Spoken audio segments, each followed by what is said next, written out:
does pay dividends. We have got a meal of a match in front of us, Fraser. We are heading on into Cafe, and we're going to see Team Wanted throw down against Dead Inside. Will it be the French side of Team Wanted coming away with the victory, or will the Russians of Dead Inside be able to shut this game out? We're going to see the operator bans to begin with, and for me, I think this one's going to be spicy.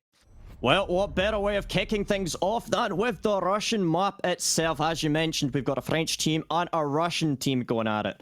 Looking at the operator ban so far, Thatcher taken off the board already. Not a major surprise when you consider how effectively he can, affect the defensive half. If you are bringing out that Thatcher, it means your utility is going to be a lot more susceptible. Secondly to that, you're seeing Buck being taken off the board. A nice ban, and specific to this map, the verticality that we spoken about previously is absolutely crucial to both the attackers and the defenders. So the fact that Buck's been taken off the board, not a massive surprise. Wamai, also one of the most common bans, the top ban so far in CCS. That's the 10th time Wamai has been banned out so far, Tim. That's crucial here. It certainly is. I mean, if you look at Cafe, Wamai can be a particularly irksome operator to deal with at times. He can really slow teams down. I'm thinking particularly in Pixel Corner of Piano, you'll get the Wamai playing in there behind the deployable shield with the magnets out in front of him, just making it very difficult for anybody to get control. And he's the tip of that triangle, if you will, from White Stairs to Pixel Spot and then up all the way to Cocktail Balcony. And that sort of bottom right-hand corner of the map, if you imagine it in top-down, is exactly what the defenders want to keep control of. And the Wamai makes that a much easier process. And really, you have to bring two operators in his stead now to be able to do that. Obviously, you've got your Jaeger with the ADSs, but then you have to bring somebody like a Goyo or somebody with that deployable shield to put it down there for the Jaeger. So it really starts limiting the opportunities for the defenders to spice up the compositions a little bit, and it just sort of locks in two of those operators. But we'll see how that plays out as we're going straight up to the top floor now. The book ban is another interesting one that you mentioned there, Fraser, as well. Verticality, very important here on Cafe. And a lot of people think about the verticality and immediately they think towards those mid-floor and kitchen defenses. And quite rightly so. The attackers want to get in there, open up the floors and get those vertical angles. But how about this one? Don't forget this site either. Now, Medics, I'm sure, wonderful observer that he is, he's going to show us Cocktail, as I mentioned it. He's going to give us a little look over there to the east balcony. It's a very, very difficult area, thank you, Medics, for attackers to clear out quite often. That is where the defenders will try to really sort of lodge themselves into this defense. And Buck seen very successfully a few times getting underneath into reading and just absolutely obliterate that floor from underneath the defenders. And it completely removes that eastern side defense. They can't hold there anymore. They have to go deeper into the map, expose themselves to areas like the Skylight, expose themselves to Piano and White Stairs, and it can make a real nightmare for them. So the book ban, that could be a big one. Yeah, I mean, you mentioned it beautifully right there. Looking towards how the attackers might potentially play out here, they do have some of the frag grenades on the hands of Azox with the sledge, but they also have the Ash, the Zofia. They're going to have to maintain some of that utility. They don't have any deployable shields to get rid of, which means they can be exclusively used on some of these Maestro Evil Eyes, some of these Malushi Banshees, and all, and the most important thing of all here would be to displace any of these mirror windows. That's going to be a huge drain of utility here just to try and clear them out. It's effectively, but Nico getting the first kill of the round. Santo player spoke about earlier on, that's like off the board. The Ash gone, no more reaching grounds. What a major kill already inside of Dead Inside. Not the best start for Team Wanted there, as you say, Fraser. We picked up on it before we got into the game here, and that was that, like last time around in the opening round of this CCS Season 5, came in with 6 and 8 on the entry stats, -2 overall. And for your entry player, it's not quite where you want to see those numbers. And coming in here, it's not been the best start in round 1, so hopefully it's something that he can pick up. But Team Wanted not really letting it slow them down too much. They've got themselves established in Cigar now, looking to push forward into Piano as well. Need to be very careful of Nico and just exactly where he is playing on that Jaeger. He was holding down Pixel Spot. I believe he's been forced away from that for the time being, so will have to back out and find himself an alternate angle now. nades, they will start to rain in towards that east balcony, but we still have the utility of those Maestro Evil Eye cams able to just rain in a little bit of pain across the top floor there all the way into Cigar. The thermal imaging, of course, making that a much easier shot to make. Now, I'm interested in this one. We've got Skyty down there on the Malusi. What's he going to do, Fraser? Is he going to give us the big jump out?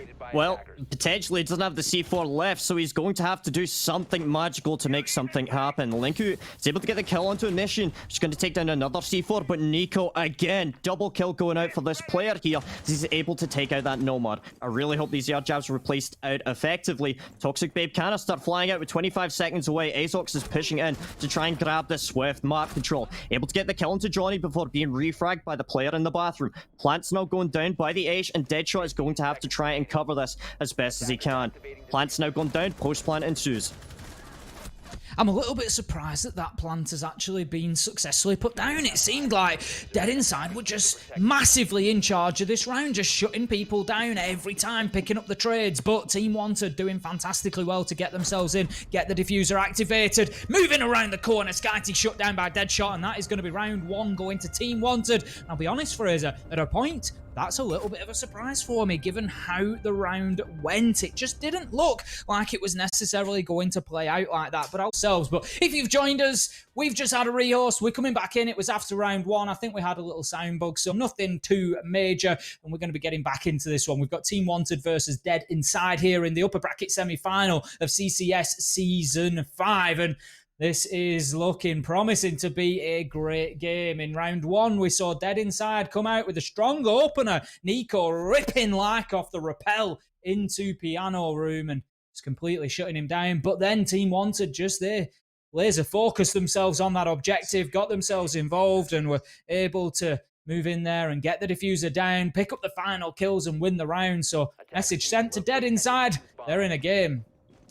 Yeah, and looking towards the defensive side here, it looks like they are going for the similar strategy that they employed in that last round, still bringing out that Mira. They've got the smoke for plant denial and area denial later on into the round. Malushi Banshee's placed in positions to deny any, rush or any pushes into the bomb site. Makes a lot of sense, and a lot of utility being brought out overall.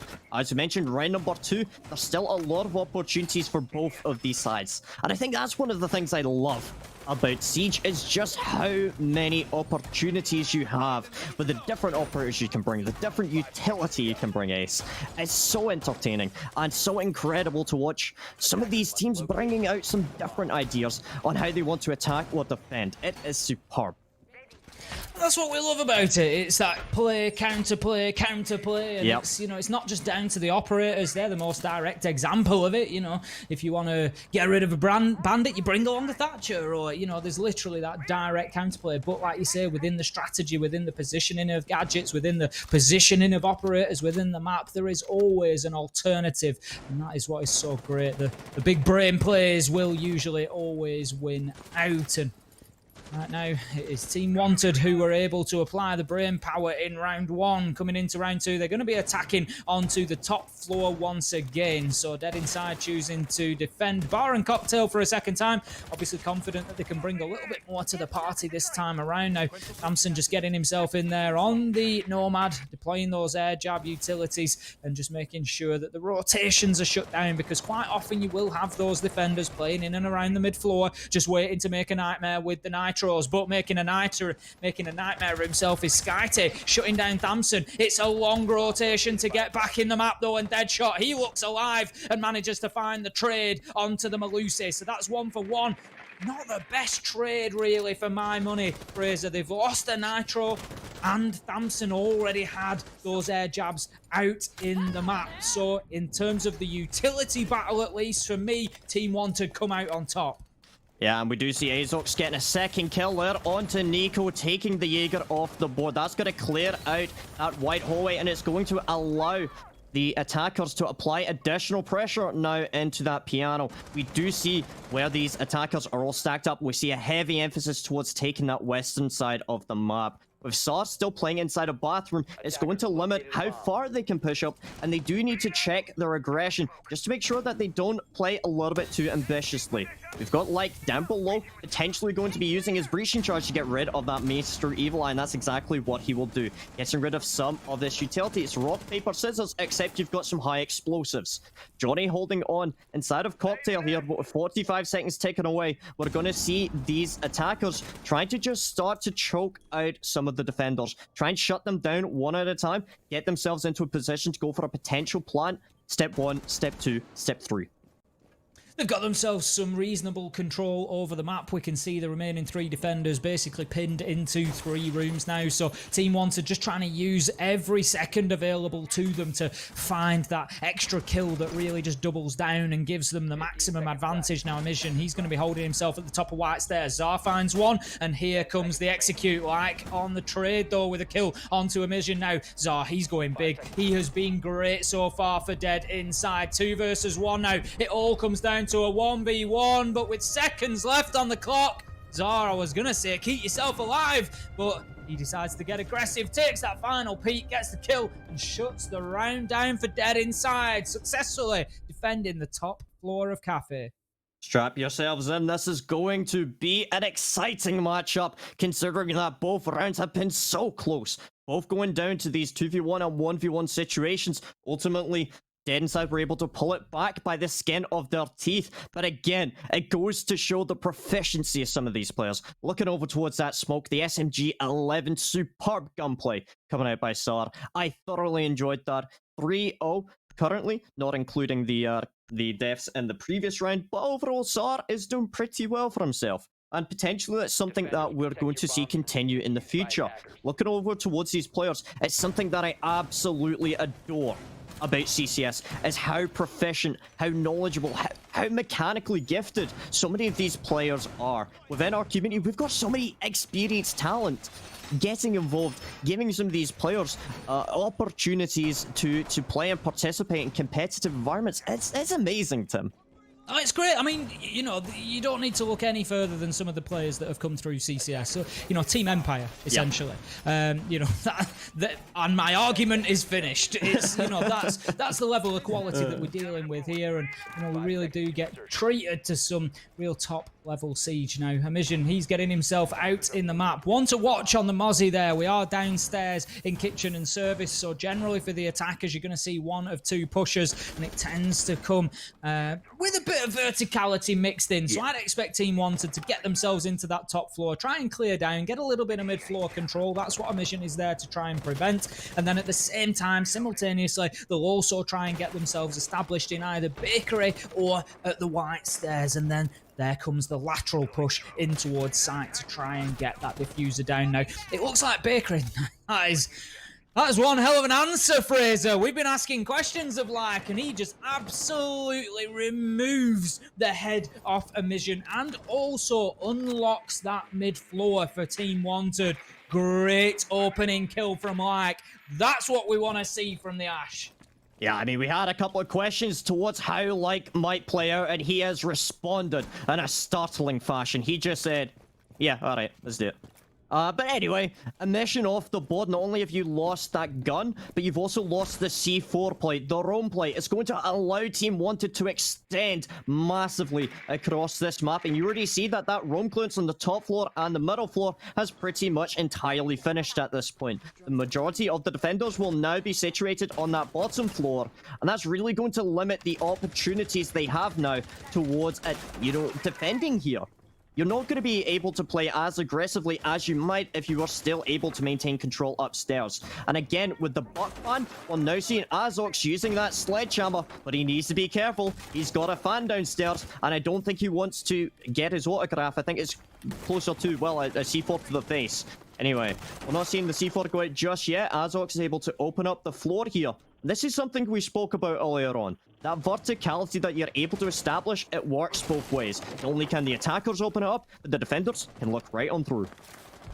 Certainly can. You've always got to be careful of those angles, and you've got to be careful of those runouts. As Nico, he takes a little trip out of the window and manages to shut down the Ash, absolutely taking the head off of Like there, leaving us in a 4 versus 4. Still plenty of time left for Team Wanted here, but what I'm not seeing from them at the minute, Fraser, is I'm sort of still questioning where is this push going to come from. Where are they looking to get themselves into? There's a bit of a tension towards Freezer. We've got them on the half stairs, pretty much ignoring Bakery at this point. So as I'm talking, this attacking push is starting to take a little bit more shape. But with only 25 seconds left to go, there's a lot of work for them to do to be able to get in there and take control. Nico, baby, he's having absolutely none of that. Kills raining in, back and forward. And within seconds, we find ourselves in a 2 versus 2. Nico on a triple for the round, though. He's coming in big for his team. Skyty finishes it off and finds his man inside the kitchen. There's going to be nothing cooking for Team Wanted in round 3. Dead inside. They shut it down, close it out, and get themselves another successful defense on the cards. You're talking about nothing being cooked right now. Well, I'm looking over towards Dead Inside's being absolutely starving for success. Both of these teams are hungry to make this one happen, and unfortunately, there's only going to be a chicken dinner for one of these teams. But to be fair, looking at how both of these teams are playing, there's a lot of promise and a lot of potential. As we said, and as we saw with Wanted, they started to struggle a little bit. They had that momentum and they had the energy to get the initial couple of kills into the round, but they weren't able to then convert that into additional pressure. They were holding up above that bomb site with the sledge, for example. They tried to exert some pressure into Freezer, but ultimately it was too little, too late. They weren't able to establish themselves into that bomb site, and by the time they had one player inside of that kitchen, it was already a 2v1. And unfortunately, in a situation like that, there's only so much that Linku can do. He gets taken down, and it allows Dead Inside to now have a player advantage here. And correction, not a player advantage, a round advantage here.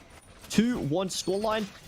Whether this is going to go to a 2-2, a 2-3, who knows? I think that's one of the things I'm so excited for with both of these teams, is how both of them start pulling back in a lot of these rounds in ways that we might not necessarily expect.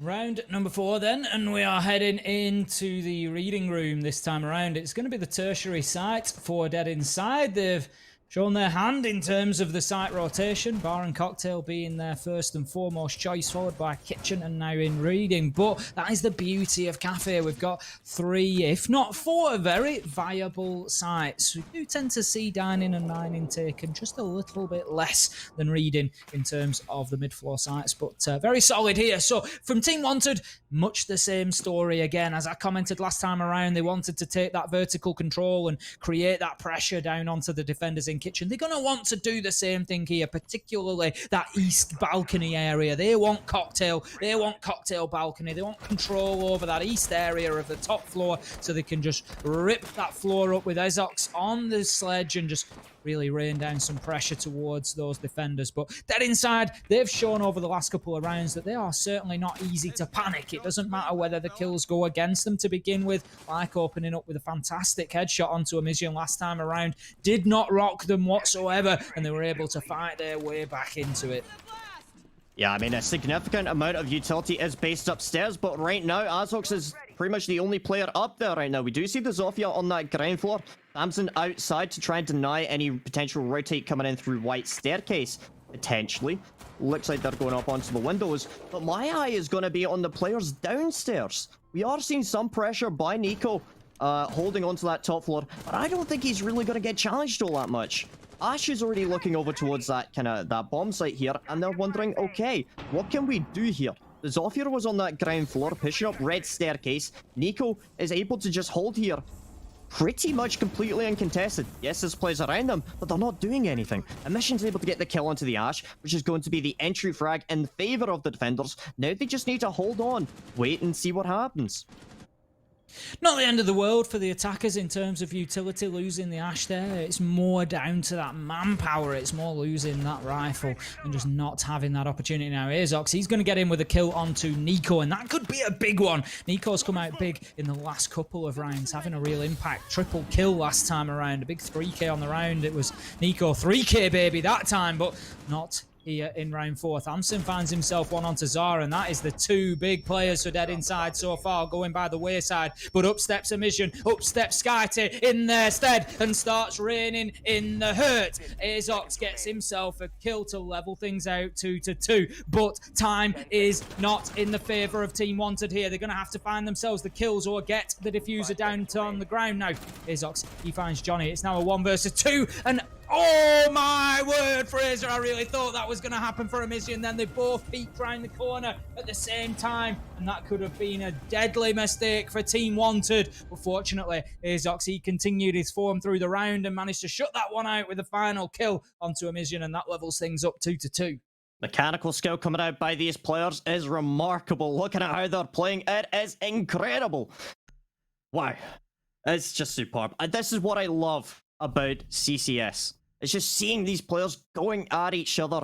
It's going a back and forth, and you have no idea who's going to be coming out on top. The vertical pressure didn't really form in the way that we generally expect. You usually see on that bomb site a lot of teams applying pressure in through piano, trying to take white and cocktail to open up that cocktail floor, as you mentioned, to disperse and displace any of the defenders that are inside of reading. That didn't really happen as much, and that allowed the defenders a little bit more flexibility in terms of how they wanted to play. The defuse was ultimately dropped inside of that dining bomb site, which meant that those attackers that were left standing, the Sledge and the Zofia of Azox and Deadshot, were ultimately left to go for that kill. They had no other options. They couldn't go for the plant. They couldn't go for the diffuser because it's in the middle of the other bomb site. There's not enough time. Ultimately, they were able to pull it back through mechanical skill. And again, what better way of showing the potential of a team such as Team Wanted by that?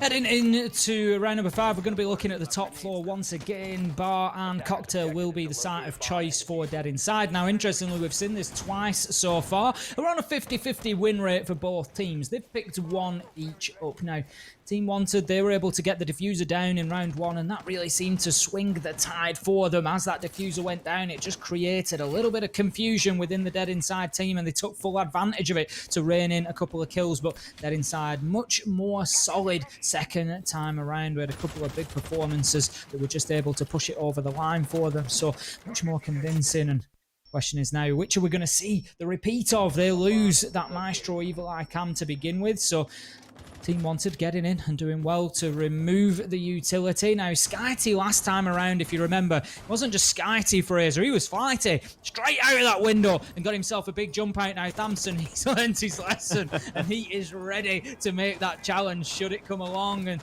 Skyty, he's gonna learn his lesson. He's not going to take that opportunity again. He knows Team Wanted, they're not going to be found wanting there. They're going to be all over that one, and they certainly were prepared for it. Yeah, so we're now seeing additional pressure being applied over towards piano. It looks like they're going to be putting themselves onto the windows. This is where these Nomad air jabs come out perfectly, being able to cut off not only the flanks and the rotates, but potentially protect you from any jump outs. Nico's still holding over by the pixel spot right there. He's got that shield there, but the problem is no Wamais. It's going to mean that all of this utility can get bombed out very quickly and very effectively. Azox now holding on to the angle, pushing it away to try and figure out how they want to try and attack here. Linku gets damaged a little bit, but he's going to be able to use his Selma gadgets to now clear out that bathroom. Sara is now in a sticky situation and a bit of a rough predicament here. He's now going to be trapped here. If he tries to rotate out, he could potentially get caught out and killed here. Linku spots him out, and that should now alert them to his position. Linku's able to get the kill. Great use of information there. That's what we've seen a perfect example of. Just finding out exactly where the man is. It's always a good guess there's going to be somebody playing inside a bathroom, but then just a little use of the drone afterwards just to really nail down his position, force him to move and take full advantage of it. Now, he's going to like that as he shuts down Johnny up on the top floor with a nice angle from the half stairs, leaving us in a 5 versus 3. Takes a little bit of damage in reading, but not enough. As Skyty, he gets shut downstairs. Gets caught out, and we find ourselves now 3 versus 2 as Nico does go 2k baby, finds Deadshot and Azox and manages to bring things a little bit back in the favour of Dead Inside, but Thamson, he puts the stoppers on and says absolutely not. We get a trade at the end with Nico finding but being shut down by that man Thamson on the Nomad. No jump outs this time can shut him down. That's going to be the round going to Team Wanted. They managed to just squeeze themselves ahead once again. But for me, Fraser, coming towards the end of the first half, we've got to look at this and say who walks away from this the happiest. And I think we tend to see a lot of success for attackers here on Cafe. And I think coming in, if they can grab this round and go 3-0 at the half, I think Dead Inside might just be happy enough with that. You know what? I'm going to take what you've said and I'm going to go the opposite direction there, Tim. I'm looking at this and I'm thinking Wanted coming out 3-2 right now. This is great news for them. Looking at how they played thus far, you can see that they are reinvigorated compared to what we've seen previously against teams such as Homeless. On the other side here, Dead Inside, I'm a little bit concerned. Again, they've got good potential, and they are able to consistently play a lot of these rounds out effectively. But I'm just questioning here, what exactly is going wrong for Dead Inside? Would it be fair to say something is going wrong or going right? Now, looking at how Team Wanted are playing at the minute, I think they're playing very well with the operator bans. The fact that they are consistently bringing out operators like Sledge to ensure verticality, they're able to use nomad air jabs to protect their flanks alongside flank watch with drones. And then in addition to that, they've also got enough utility to work with my ban. They're not struggling to get rid of any utilities such as deployable shields, Maestro Evilize, or seeing how effectively they can play. On the other hand to that, Dead Inside are struggling with that to a degree. I'm wondering why we haven't really seen the Goyo being brought out as much. It's something that you mentioned earlier on, which is with Goyo, you've got 2 Vulcan shields that can safely burn out Zofia lifelines, Ash breaching rounds. Potentially that's something that we might want to see them consider doing. Maybe that's something Team Wanted might consider doing.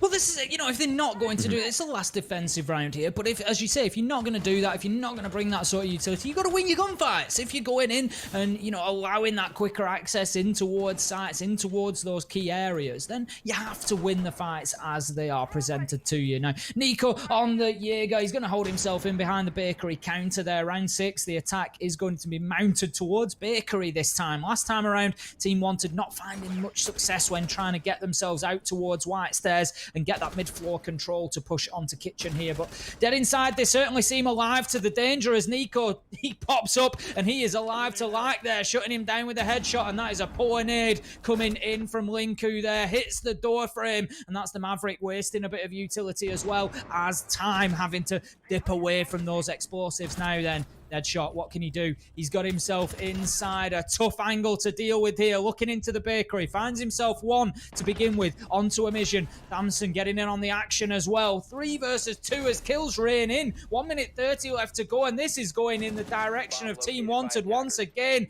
without a miracle coming in from Zar. Can he prove that he is the ruler of Cafe? No! Shut down Damson. Big couple of rounds from him. The confidence that is coming through with Wanted, it is only growing at this point. And for Dead Inside, they're really going to have to start stepping it up a little bit to try and stop that train. Looking at how they can do it, what better way than, hey, let's swap over sides, let's go out on the attack, and let's try and regain some control of the map.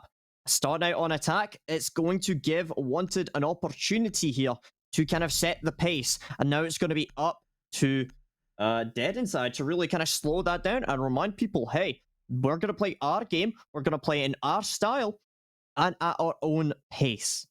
Now, I'm going to ask you, Tim, do you feel like we might see a different pace here? Do you think they're going to go a little bit slower, or do you think that kind of that aggressive style of attack has been working out for the attackers so far?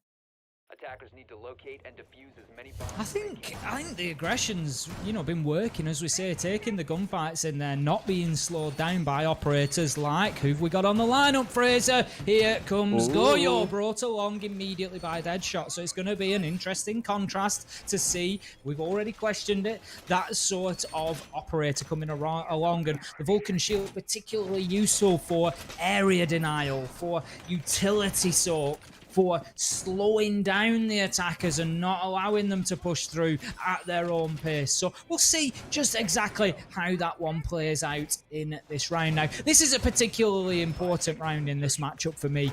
We're going towards reading, so Team Wanted, they're not taking the top floor site to begin with. They are happier down on that mid floor. But if they win this, it puts them 5-2 up, and they're a long way towards that victory at that point. It's a big ask for Dead Inside to come back. And also, it really sends a message to Dead Inside at that point that it doesn't matter whether you're on defense, whether you're on attack. The Team Wanted, they're here and ready to play. Whereas if Dead Inside can come and win this within touching distance, there's only 1 round in it. It's big for their mental game, but also they can then quite easily convince themselves that, hey, that was just whilst we were on the defense. Now that we're on the attack, things are going to be different. Yeah, and it's something I really want to pick your brain about, is actually, as you're mentioning, with the mental game. It's something that we don't really often consider, but in competitive play, the mental game and having that mental fortitude to steel yourself after losing multiple rounds, or potentially stop yourself from becoming overconfident by winning multiple rounds. It's something that a lot of teams and a lot of players do struggle with, because it's not something we talk about all too often. But with the LATAM players, I know that's something that they have got a very heavy emphasis towards, is having that emotional resilience to make sure that no matter if they're winning or they're losing, they're playing the exact same with that energy and the fervor that they're able to bring out. I know, having casted LATAM multiple times, do you feel like that's something that potentially these players might benefit from? Would be practicing to try and mentally reset themselves after good rounds or bad rounds?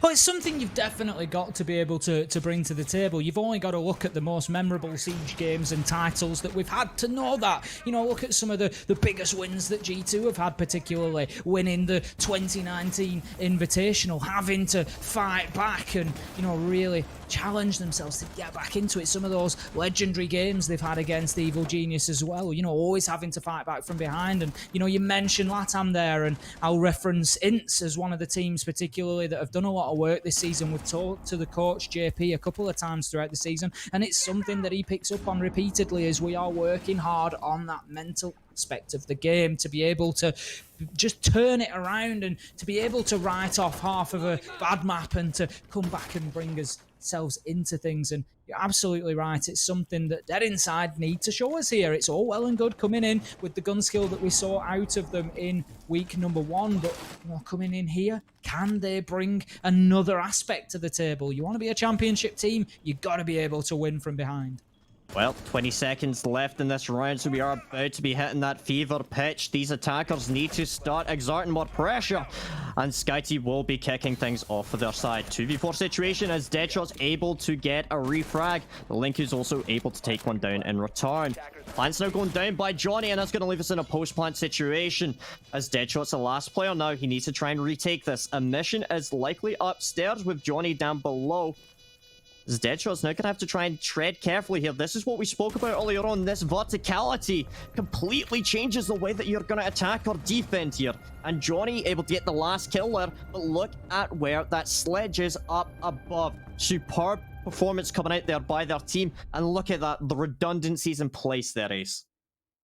Big result, big round there for Dead Inside coming in, and as I say, now they can be sat there on the comms just saying, right, we're on attack, we're happy now. That's exactly what we're going to keep doing. Managed to get in there, get that diffuser down on the ground as well, used Wanted's own tactic against them from round 1, just get in there, focus on that objective. It is not always about kills. There is more than one way to win these rounds, and sometimes focusing on that objective and just getting the diffuser down when the opportunity presents itself can be the game changer. Now, look at Nico. He's going big so far. 8 kills to his name and really powering his team forward. And that's something that Team Wanted are really going to have to shut down. 8 and 5 and coming in hot on the ash. That is never going to be pretty.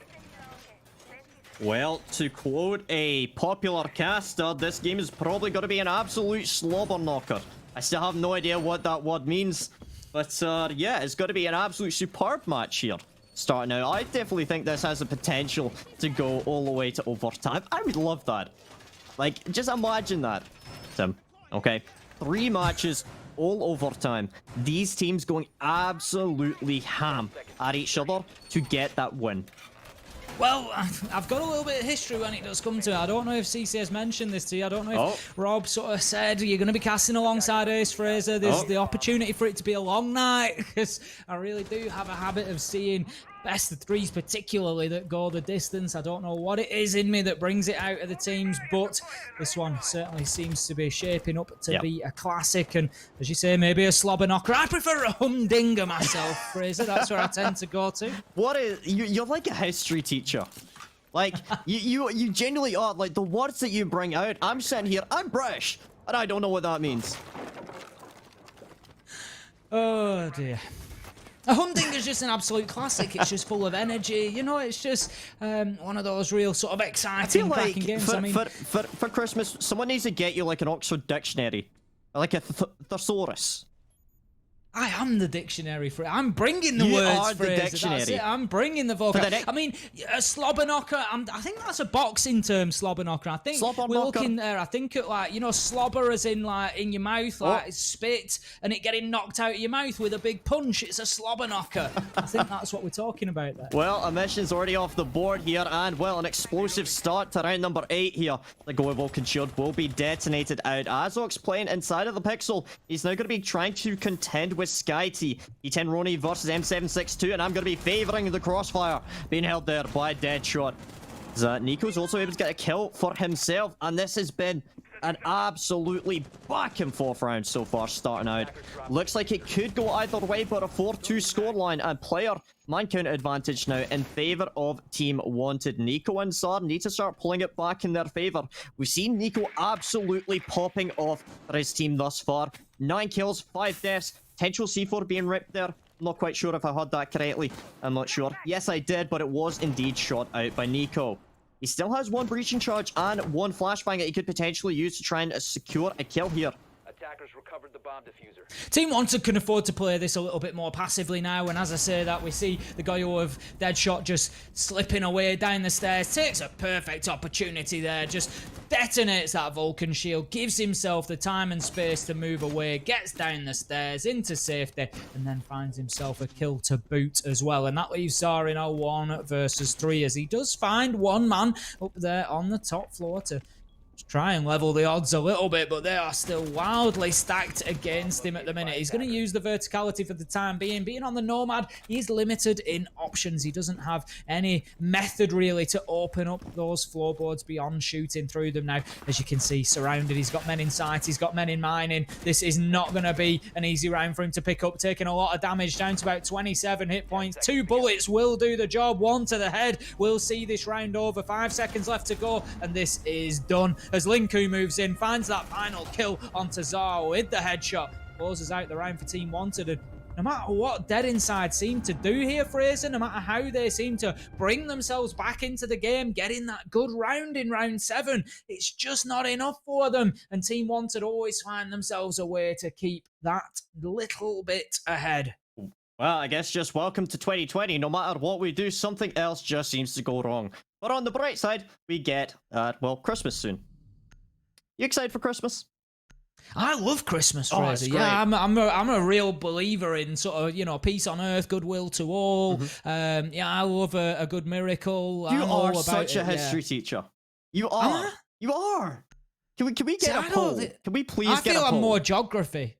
All right. Can we get a poll, please, producer, for whether Ace is closer to a geography teacher or a history teacher? I want to know people's opinion in chat. But whilst we're talking about that, let's also talk about kind of the rounds so far. Do you feel like this scoreline is indicative of both teams, or do you feel like potentially Dead Inside have been struggling a little bit more on this map than they might do on a second map, potentially?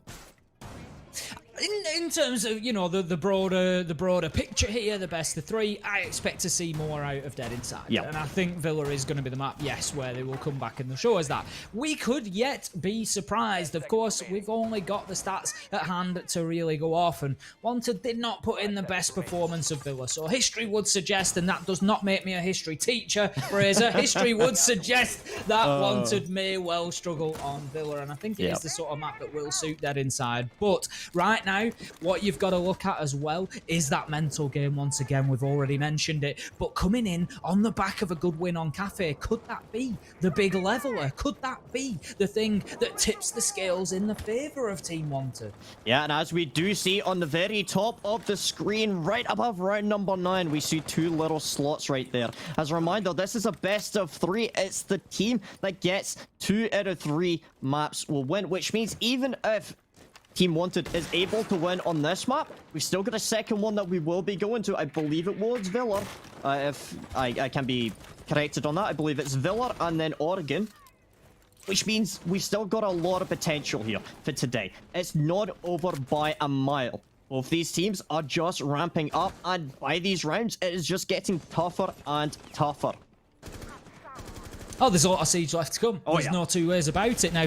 Elysian, he's moving through that top floor. He's certainly looking for blood. Finds himself only shots onto a Prisma for the time being. That will ping out his location, but a real challenge comes in onto him, and the defender is forced away. I think it was the Jaeger of Like who dropped to the mid floor and then was just dropping into the waiting jaws of Nico on the Ash, who will shut down his entry counterpart once again. Nico certainly having the better of those entry battles so far, really dominating Like here on Cafe, but not managing to translate that into rounds on the scoreboard, and that is something that Dead Inside need to think about. They're getting themselves that early advantage, but not making it pay, not getting the dividends from it. Now, Mizian, he's got himself established on the mid floor. He's able to start opening up some of those vertical angles, and there's a lot of time left on the clock here for Team Wanted to absorb pressure if that is the plan, if they intend to just keep themselves inside of sight. Now,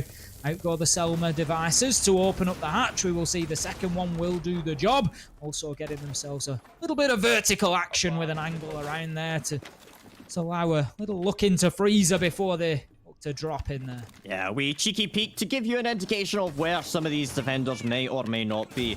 Another shield be shot out and destroyed. That potentially would have been an additional bit of utility that could have remained active if we didn't have that vertical pressure coming in. Looks like Johnny's going to be trying to use the verticals, and if they're able to clear out Freezer, it looks like Johnny will be attempting to go for a drop later on. He's alone with the diffuser. Johnny is able to get the kill onto that, which is going to be leaving Deadshot outside, holding onto that white hallway. They know that nobody's there, but look at that hole that's been opened up. Skitey's able to get the refrag onto Deadshot. Plant's now going down on that B-bomb side. Nico's able to get a kill into Tamsin, but Azox is able to refrag it now. Plant's now gone down, and Attacker's going to win out on pure frag power alone.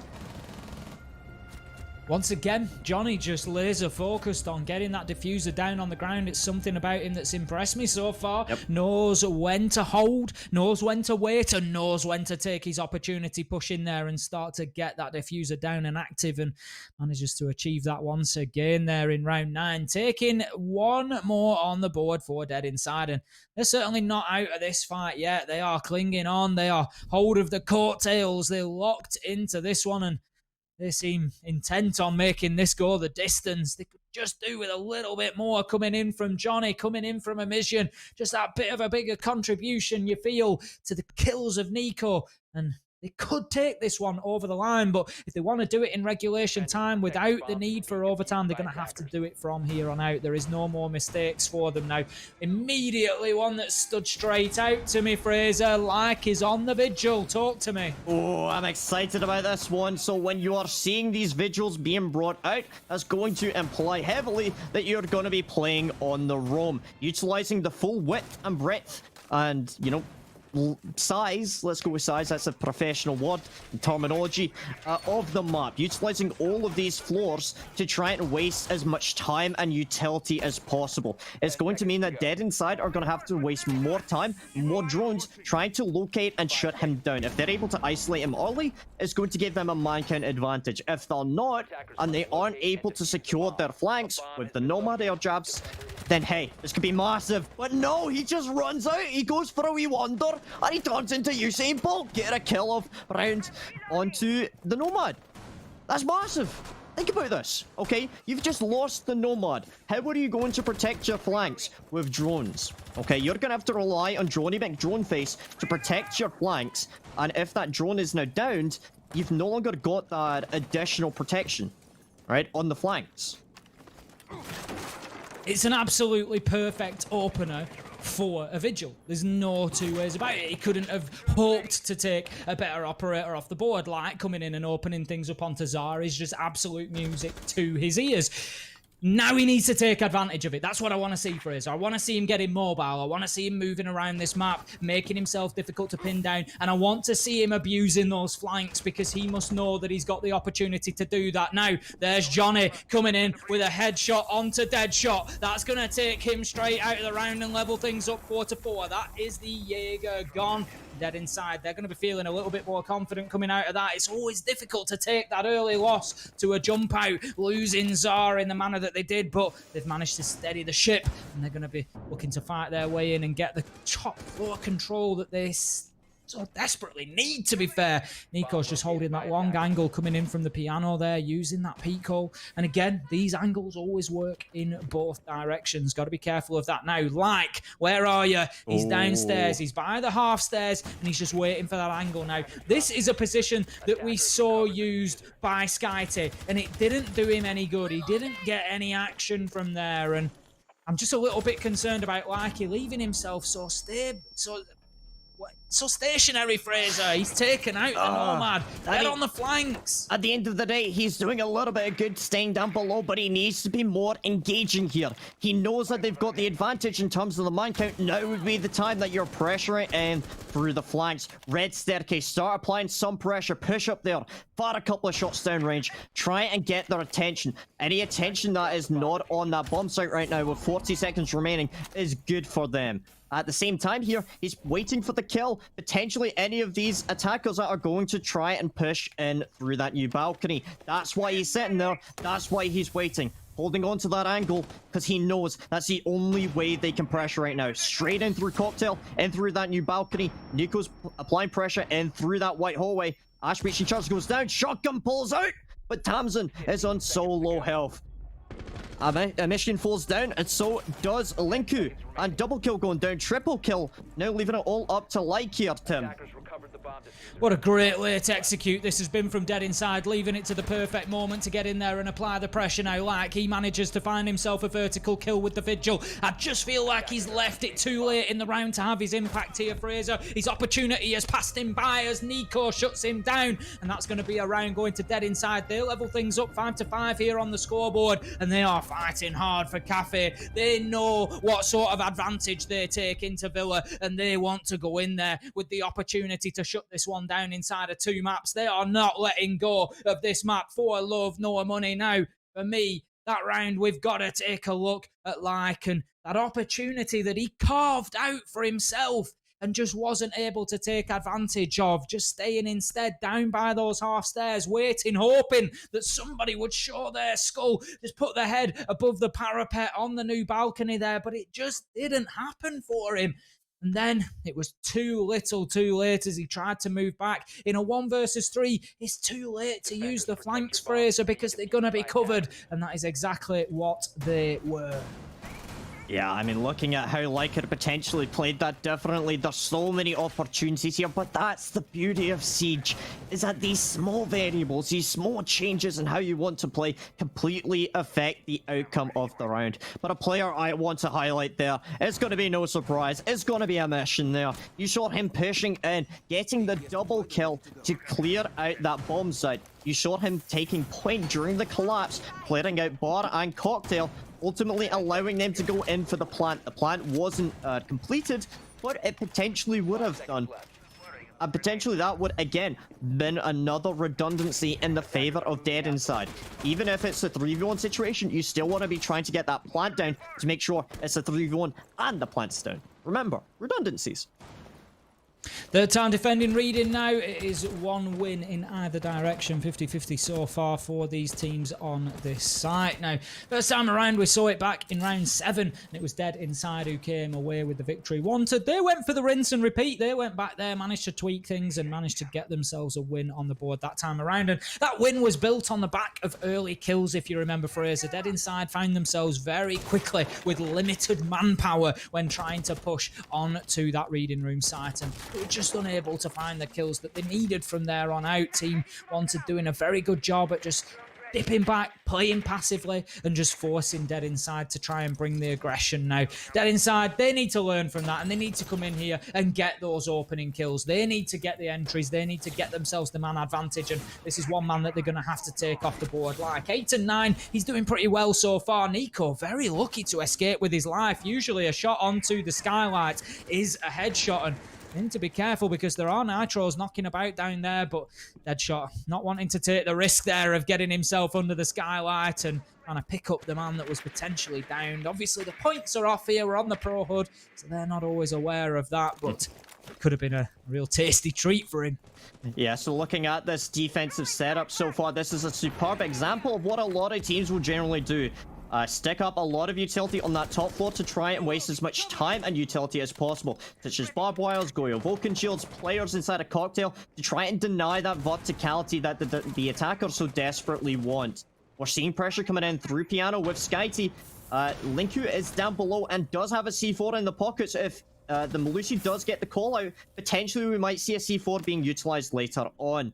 A mission player I looked at earlier on for having that influence and the impact during the collapse. Johnny gets a kill into like. Doesn't follow up with a second just yet. C4 goes up. Is not able to really do any meaningful damage. I guess he maybe gave a mission a splinter or two. Mission's going to be giving himself a few more splinters here as he starts opening up the floor, but the only splinter that matters is the shell damage that is left in the leg of Thamson as he finds the kill on the vertical angle and leaves us now in a 5 versus 3. But once again, dead inside. They're going to be using every single second of this round if this continues. 25 seconds left to go, and they need to start thinking about getting themselves inside of sight. Johnny, he's in position with diffuser in hand. We know how good he is at judging the right moment. I've already commented on it. He's itching. He's ready to go. He just baits out that utility and then tries to move in, but Linku times it perfectly to put the man down and the diffuser on the ground. Zar rushes in though, grabs that briefcase and starts to get it activated now. Amision, once again, he's really grown into this matchup so far. Fraser, you picked up on him in the previous round and he's doing big things once again with another kill for his team. Azox, he gets his retake started with a nice nitro kill, but you just saw the lights on the drone there. They know exactly where Azox is now. He's on the white stairs. He's gone towards the top side. They're just going to hold down every possible angle that he could move back from. You can see there, just locking it down from behind that pillar now. Does get spotted out, but Nico aware of where it was likely to come from. They had a man up on the top floor, just actively on the hunt as well. And it was surely a matter of time. And a little bit unexpectedly for me here, Fraser, after the way this match has gone dead inside, they're going to be the ones with the opportunity to close this out in regulation time, heading onto map point. That round was a solid example of a brilliant execute going out. Didn't quite work out fully in their favour. You saw, for example, they did take losses to C4s, but ultimately they got the objective down. What matters is they were able to get the plant down in a solid position that they could cover from outside and also from up above. 2 C4s went out initially. The first one went onto a mission, and he was able to stay alive upstairs, which meant that upstairs pressure was unchecked and undealt with. The second C4 was able to take out the planter guy person thingamajiggy, and, well, yeah, as we mentioned earlier on, you know, losing a player like Johnny, at the end of the day, he knows that there's still going to be another person behind him that can stick with that plan. So overall, tremendous performance going out by Dead Inside, being able to stick with that objective-based gameplay to ensure that that plant went down to push them into a post-plant situation. Another thing that you highlighted there is something that I want to highlight, flank watch. The flank drones that we saw, specifically in the white staircase, the drone in the middle of white stairs was able to give the call out that Mozzie was pushing upstairs. In that situation, they just need to hold back, hold the angles, hold the lines of sight, wait for the Mozzie to come to them. The thing is, and the thing that worries me for Team Wanted here is, you're absolutely right. I said at the time, you said, you know, all they needed to do was wait. All they needed to do was hold those angles. They knew he was on the top floor and there was about 20 seconds left for them to burn. They could just wait for him to either drop one of the balconies or alternatively cover off the staircases and just keep themselves a little bit mobile. But Dead Inside chose not to do that. You saw there was the top floor. Amision was up there on the sledge, just absolutely chasing the man down. They are hungry for kills. They really have got themselves into this now. And if they are feeling so confident that they're going to take that risk of chasing the man down, it's a 2v1. They don't need to. They can just, as you say, buddy up, play together, wait for a trade in a worst case scenario, wait for that drop to come, wait for the Mozzie to have to try and move back to site. But Amision, he was having absolutely none of it. He was hungry for that final kill, wanting to get it on the board, and they were just starting to play off against each other. Nico looking for the kill, Amision looking for the kill, and when you get players going like that, trying to trade off, trying to fight each other for kills, it can be a very dangerous thing. And Team Wanted, they are really on the back foot for me here in this map point. Well, I have to be honest, I'm just as hungry as these players are, but I'm not hungry for a kill or a win. I'm hungry for, well, pancakes. So Jaeger's able to... Hey, come on, who doesn't love pancakes? Everybody's always hungry for Everyone pancakes, wants Fraser. pancakes. I've seen your Twitter. I know that you love a good pancake. Hey, look, alright, let's focus on the here and now, because neither of us are getting any fan cooking at this point. A mission holding on to the angle to try and spot out the head of Deadshot. There you go. And he will finally be downed out. Potentially, yep, will get picked up by Azox with that dock. Again, the utility that dock has been able to pick up his teammates from extended range, but Grenade's going to go flying out. And Deadshot's going to be pushed back a little bit more. Now has that mirror window to protect him. It's a nice little kind of angle that he can still maintain line of sight over to the other side of Cigar. Both teams have utilized the mirror very successfully. First with a mission, and then secondly now also with Tamsin. I am thoroughly enjoying this setup being brought out so far. It looks like Sar has finally utilized all of his Nomad air jabs. Run out doesn't quite work out in the favor of Like, and that's unfortunate, but Smoke Grenade's got to be blocking out the line of sight of Deadshot. Azox is able to get the kill onto Johnny. A mission's downed out, however, and a second kill onto Nico. This is not looking good for Dead Inside. Nomad tries to push on in, but Azox is all too aware of it. The refrag comes in by SkyT, but is it too little too late? 4v1 situation ensues. The plant is not gone down, and it's going to mean a mission is caught between a rock and a hard place. And unfortunately, that rock is going to be taking him down. Azox with the last kill of the round number 12, pushing us to overtime.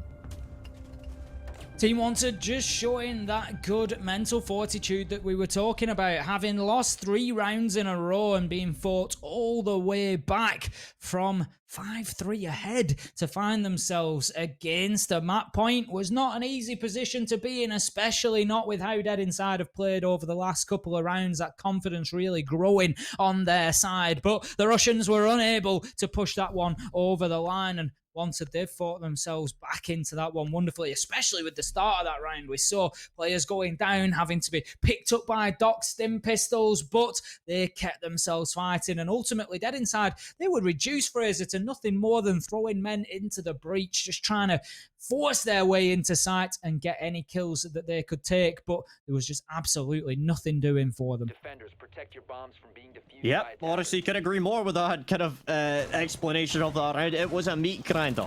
No, it's not the meat grinder that's in the kitchen. That is something entirely different. But speaking of the kitchen, that is the bomb site that we've gone to here. Kitchen service will be the bomb site that we are seeing next by Wanted. Nice little operator mix-up being brought out. Again, I'm a fan of the alibi, something that we've seen Deadshot bringing out previously. I think it's rather interesting to note, considering she doesn't usually get brought out all too often. With the alibi prismas, they can be quite interesting as intel gadgets, but the main reason you're going to be bringing her, the impact grenades, the bailiff, and that MX4 Storm. It's a powerful SMG, and a lot of people absolutely stand for it. I really do. Now, looking towards kitchen and bakery, I already mentioned, Fraser, you know, I love to check out the desserts that you post up on Twitter every now and again. And thinking about the bakery, what would you say is your favourite tasty treat from the bakery? I have to go with like a muffin, like a triple, like a chocolate muffin. Like, you know, one of the really nice ones that has like chocolate drizzle all on top of it. It's amazing. How about yourself? I'd love to throw a bit of white chocolate in on that as well. I'm a big white chocolate fan, particularly. Me, for a tasty treat from the bakery, I'm thinking, I'm with you. I'm thinking something more cake-based than maybe pastry-based. What about Victoria Sponge? I like a cheesecake. I know it's not necessarily too bakery-centric. You don't always get the cheesecakes in there, but I am a big cheesecake fan. All right, so if you are gonna ever set up a business, would you go for like a bakery? Would you make like a cheesecake business? Is that something that's kind of on the cards there? You and Dez working together for that?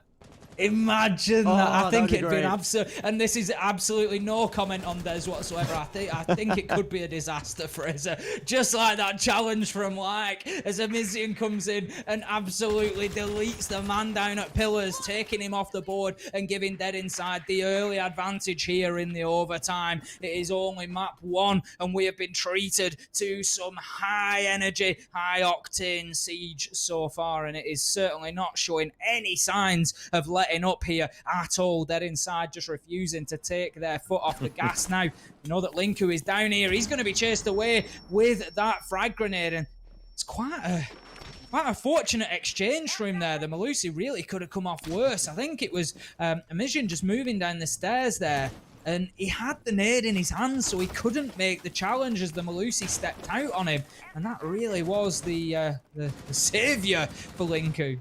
Yeah, I mean, timing is absolutely crucial in a game like Siege, and some split seconds can completely change the outcome of a round.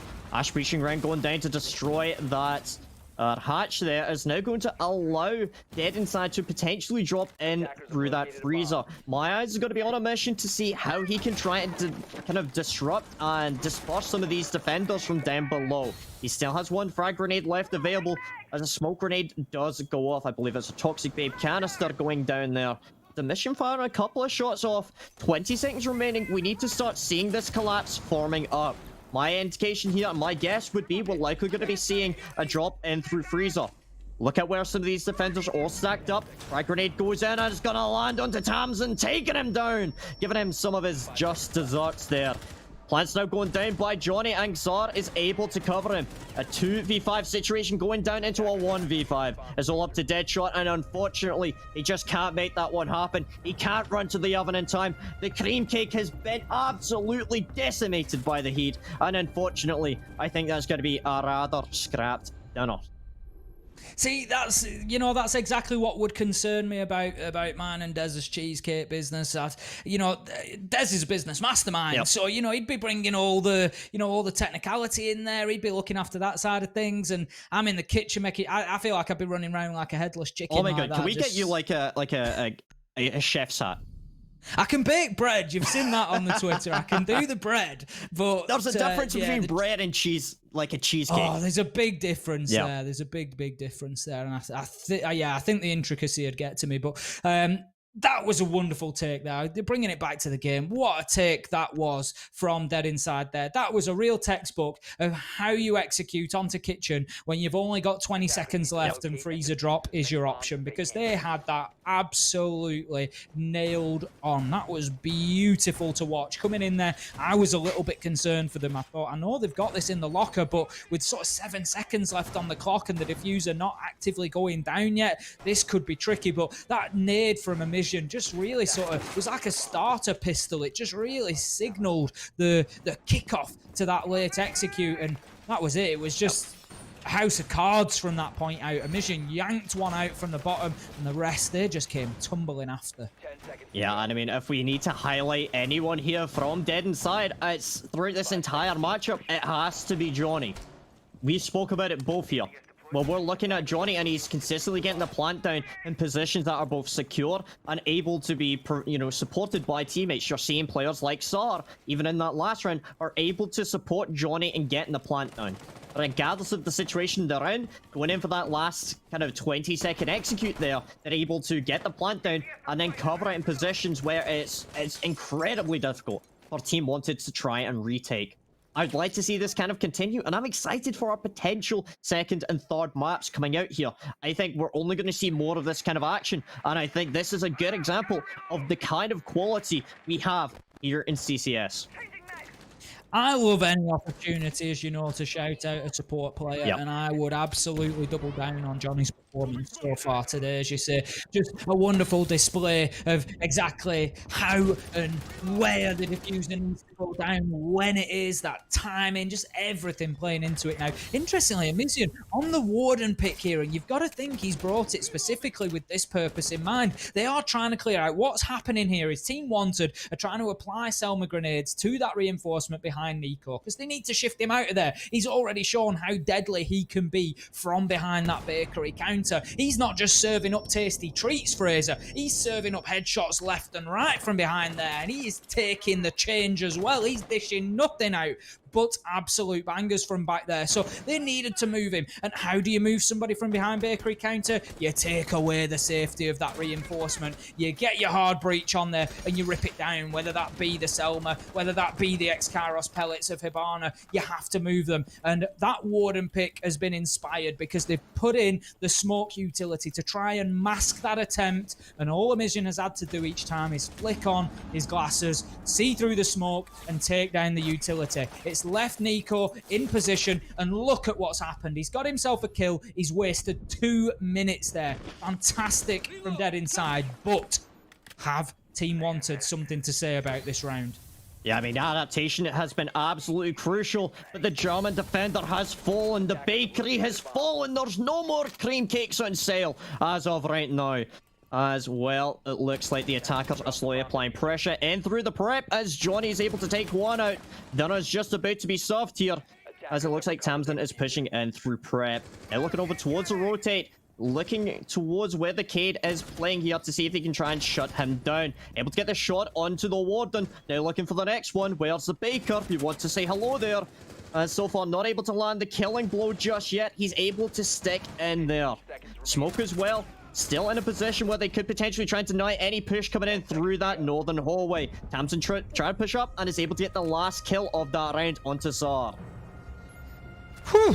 I had absolutely no idea which way that was going. It was back and forward. Kills just raining in on both sides. Ultimately, Tamsin able just to keep himself calm in a difficult situation. Knew exactly where the smoke was, moved around, and found himself without too much of a challenge, really, and managed to close the round out there. 7-0. We're going all the way to 15 on map 1 here, Fraser. We have been treated to a masterclass of cafe so far, and I really thought that Dead Inside had that locked down. A mission with the 200 IQ play coming in on the Warden and just removing that Selma from the wall time after time allowed Nico to waste an inordinate amount of time inside a bakery. We could see the 3 remaining attackers just all stacked up on that double door, nowhere to go, nothing to do, not a move they could make, but ultimately they kept trying, and that's what it's all about.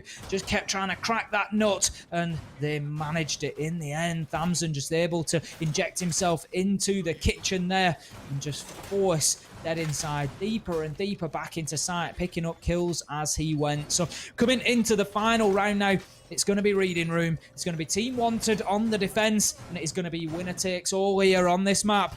First of a best of 3, so plenty more siege to come in this matchup, but this one's going to be mentally draining for the loser. Oh, definitely. Looking at this so far, this is going to be absolutely exhausting so far. Going all of the way. No matter who wins this map out, there has to be a winner. There has to be a loser here in this first match. And it's really going to put either team either in a great position or a worse position, to be blunt. Looking at how they could potentially play out, I think both teams are going to be trying their all, especially in this last round here. Both team wants to pull on out with that one map advantage here. Looking at where Jaeger's holding, this is very interesting to see. As waiting to see if anyone's going to open up that hatch. He's going to push on back. No C4 in play. It is just the Jaeger. He does have barbed wire. There's a couple of pre-fires going back and forth. The drone work coming in is something I'd like to highlight. Both teams do, you know, fairly well. I think I would prefer Dead Inside's drone work from what we've seen so far. It does seem to be a lot more thorough, and it seems to be a lot more effective in terms of the time appreciation that they're able to bring into this. On the other hand, with Team Wanted, there have been a couple of times where they have misdroned a couple of times. For example, when we're looking towards Team Wanted, when they droned in, we saw Linku was able to get the kill onto the smoke inside the bathroom earlier on, and it was superb. Johnny getting the entry kill of the round onto Likefac is going to put momentum in their favor. Whether they're able to maintain this, Johnny just says, hey, let's get this over and done with, Tim. Let's make this happen.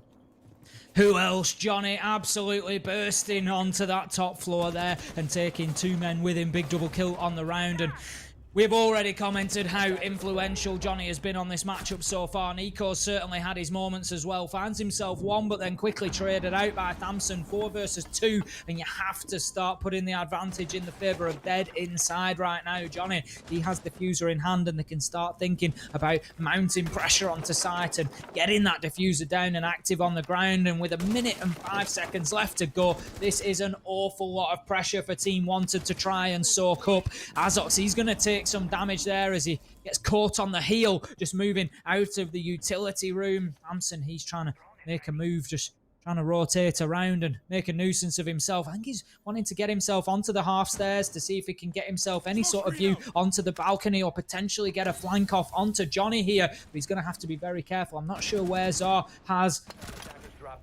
Utility. I was just going to say, I don't know where the air jabs are, but they weren't in the right place. The Samson pops up and gets the head of Johnny, but I don't think it's going to matter. Zor, he is going to be getting this diffuser down on the ground, and that is going to be the big game changer as Skyty takes down Samson. Azox knows exactly where the planter is, doesn't finish his kill to begin with, does take a few shots of damage in return, and leaves Zor down on the ground. 1 versus 2, 1 bullet is all it's going to take, and it comes in from the heavens above as Amision finds the final shot onto Azox and takes map number 1. Cafe Dostoevsky for Dead Inside. An intense start to the map, and wow, just an incredible performance coming out by both of these teams. Dead Inside pulling it back at the last minute. It went all the way to overtime, but what were a way of starting up today, Tim? That was incredible. Inside, and with that there is no further ado. We are going to be moving across to Villa, all the way to Tuscany. Fraser, we go. Nice to feel a bit of sun on the skin for a change. Well, you know, we're both British over here, and let's be honest, we haven't seen the sun since, well, 1982 for you. On myself, on the other hand, you know what, we've actually had pretty nice weather. But speaking of weather, we're also in Tuscany. Pizza. Oh my lord. Like, we've got different priorities here. You're thinking about the weather. You're like, you know, weatherman Tim over here. I'm sitting over here like, think about the amount of food we can have. Maverick's been banned out, which is going to be a fun one. Carry on if you want to carry on. I'm with you. I'm with you on the pizza front. I've got one question for you, Fraser. I'm not going to tell you which way I lean on this. Okay. Pineapple, yay or nay? No. I know what I've just started in the chat. I'm well aware of that. Right. And that's why I do these things. I am not a fan. I'm with you. It does not belong I'm just not a fan of it for me. Like, alright, like, we're all different people, you know. Some people like, you know, some people don't like pineapple, other people are wrong. I love pineapple. I just don't think it belongs on a pizza. That's my problem. You know, let me have my pizza and I'll have a bit of pineapple for dessert. Absolutely. You know what I will that. have? You know what I will have, Tim? A Capri Sun. Right? Okay. You know, a Capri Sun, like a pineapple Capri Sun, that's great. Pineapple pizza? No. Flavouring, no. fruit, absolutely fine. Yeah. Topping on pizza, not for me. Not not for me. I'll pass on that one. Now then, are Dead Inside going to pass on the opportunity to close this one out in 2 maps here on Villa? Or are they going to be able to just really assert some dominance now, get themselves on top and just give Team Wanted a real beatdown? We've got the operator bands in. Maverick, Thatcher, Mira and Wamai, so nothing too out of the ordinary there, Fraser. All reasonably expected. One area that's going to be particularly interesting for me here is going to be the South Stairs on defense. So you know where I'm talking about. Top South Stairs, for Aviator games particularly, you would usually see the Wamai playing there, or at least the Magnets out in force. That's not going to be possible. So exactly how are they going to deal with that? That will be an interesting one to watch. We're not going to see in this round because we are going to trophy statuary to begin with, but certainly something to keep an eye on in the game. I'm still thinking about the pineapple, but I will try and forget about it for now so we can focus on this round here. Now, when I was watching back the match between Team Wanted and Homeless, we saw Azox doing the exact same thing as he's doing right now with the extension into the master bedroom. In addition to that, one of the things that Team Wanted actually also did as well, and it's potentially something we might see later on into this round, they held inside a vault with 2 players, a Mozzie and a Jaeger. Deployable shield stacked up in there, and they were able to effectively hold on to that southern side of the map. They were able to exert additional pressure on that side of the map, which forced Homeless at the time to go in for that push and to try and collapse in through in through Aviator and Games Room. The way that Team Wanted are playing right now, you do see some pressure out on the southern side of the map, but it's not nearly as much as is set up inside of the main bomb side and inside of the master bedroom. If we can have a quick look at that, please, medics, potentially we can see where the castle placements are. I think this is really going to show us how they're going to try and play here. Castle placements set up there, and the rotate set inside of bathroom and also on that main wall. It's going to allow them to alleviate some pressure from closet and also from the master bed there. Now, it's quite interesting as this photo because it's sort of, Yep. it's almost half a strategy that we tend to see. We've got Deadshot there, and if you're wondering what Deadshot's doing, he's got a line of sight just opened up in front of him, and he can see all the way through. Now, that is a nice shot to start things off from Azox onto a mission, just ripping him down off the rappel. That's the Ash gone by the wayside. Castle putting that UMP to unusually good work there, but this angle is what I was talking about from Deadshot. So he's looking all the way through onto the closet window, and usually that's played because you have somebody inside of closet. You're trying to defend them, you're trying to protect them, you're trying to keep the attackers off their back. As it is, it's been to keep them away from Azox inside a bathroom, but they've just shown Dead Inside how that's easily dealt with because they've used the hard breach utility. Instead, they've got the Selma grenade, the Selma device on there, and it's forced the man away from bathroom and then allowed Deadshot to be taken out. It's, for me, a real tandem position. You have to have somebody inside of closet because that stops Deadshot being pushed through the single door exactly as he has been there. So for me, they've not really committed to that enough. Yeah, I mean, Maya's going to be on the Valkyrie right now. We did see her down below. Grenade goes out, and it doesn't land onto Likefac. That's going to be the C4 now dealt with. No kill and no downs to go down. So that's rather unfortunate. Second grenade goes flying in. Doesn't go nearly far enough, which means the Valkyrie can remain in the position. There's nobody on the window pressuring them, which means she can effectively hold on to that bathroom door, denying any pressure or any initial push coming in through there. Johnny utilizing the Selma gadget, able to open up that main wall, which is going to allow them an entrance into the A-bomb site. Nico is able to get a kill onto Likefac, finally clearing that out. The Astro push is starting to come on down. And we're seeing Skyty pushing across, but he's downed out by Tamsin. 2v3 situation now. It's going to be up to Link 2 to try and push across, but he can't. And Dead Inside, round number 1. Started off on rocky grounds, but they're able to pull it back. Yeah, they fought back into that well. As I say, I think they took good opportunity, good advantage of that positioning from Deadshot to just force the way in, get aggressive through that single door. They knew that there was nothing to stop them doing it, and they just took every opportunity to do so and take the Jaeger off the board. So that really did open things up for them at that point as they'd leveled out that man count with the early loss of Amizian out on the rappel on Astro window. It was a great shot from Azox, taking nothing away from him. But ultimately, Dead Inside just coming out in charge there. And never a good start if you're going to start losing the defences on Villa. And Team Wanted, they're going to head back to Trophy Statuary again, Fraser. I mean, Aviator Games, it's there, it's available, it's a good site.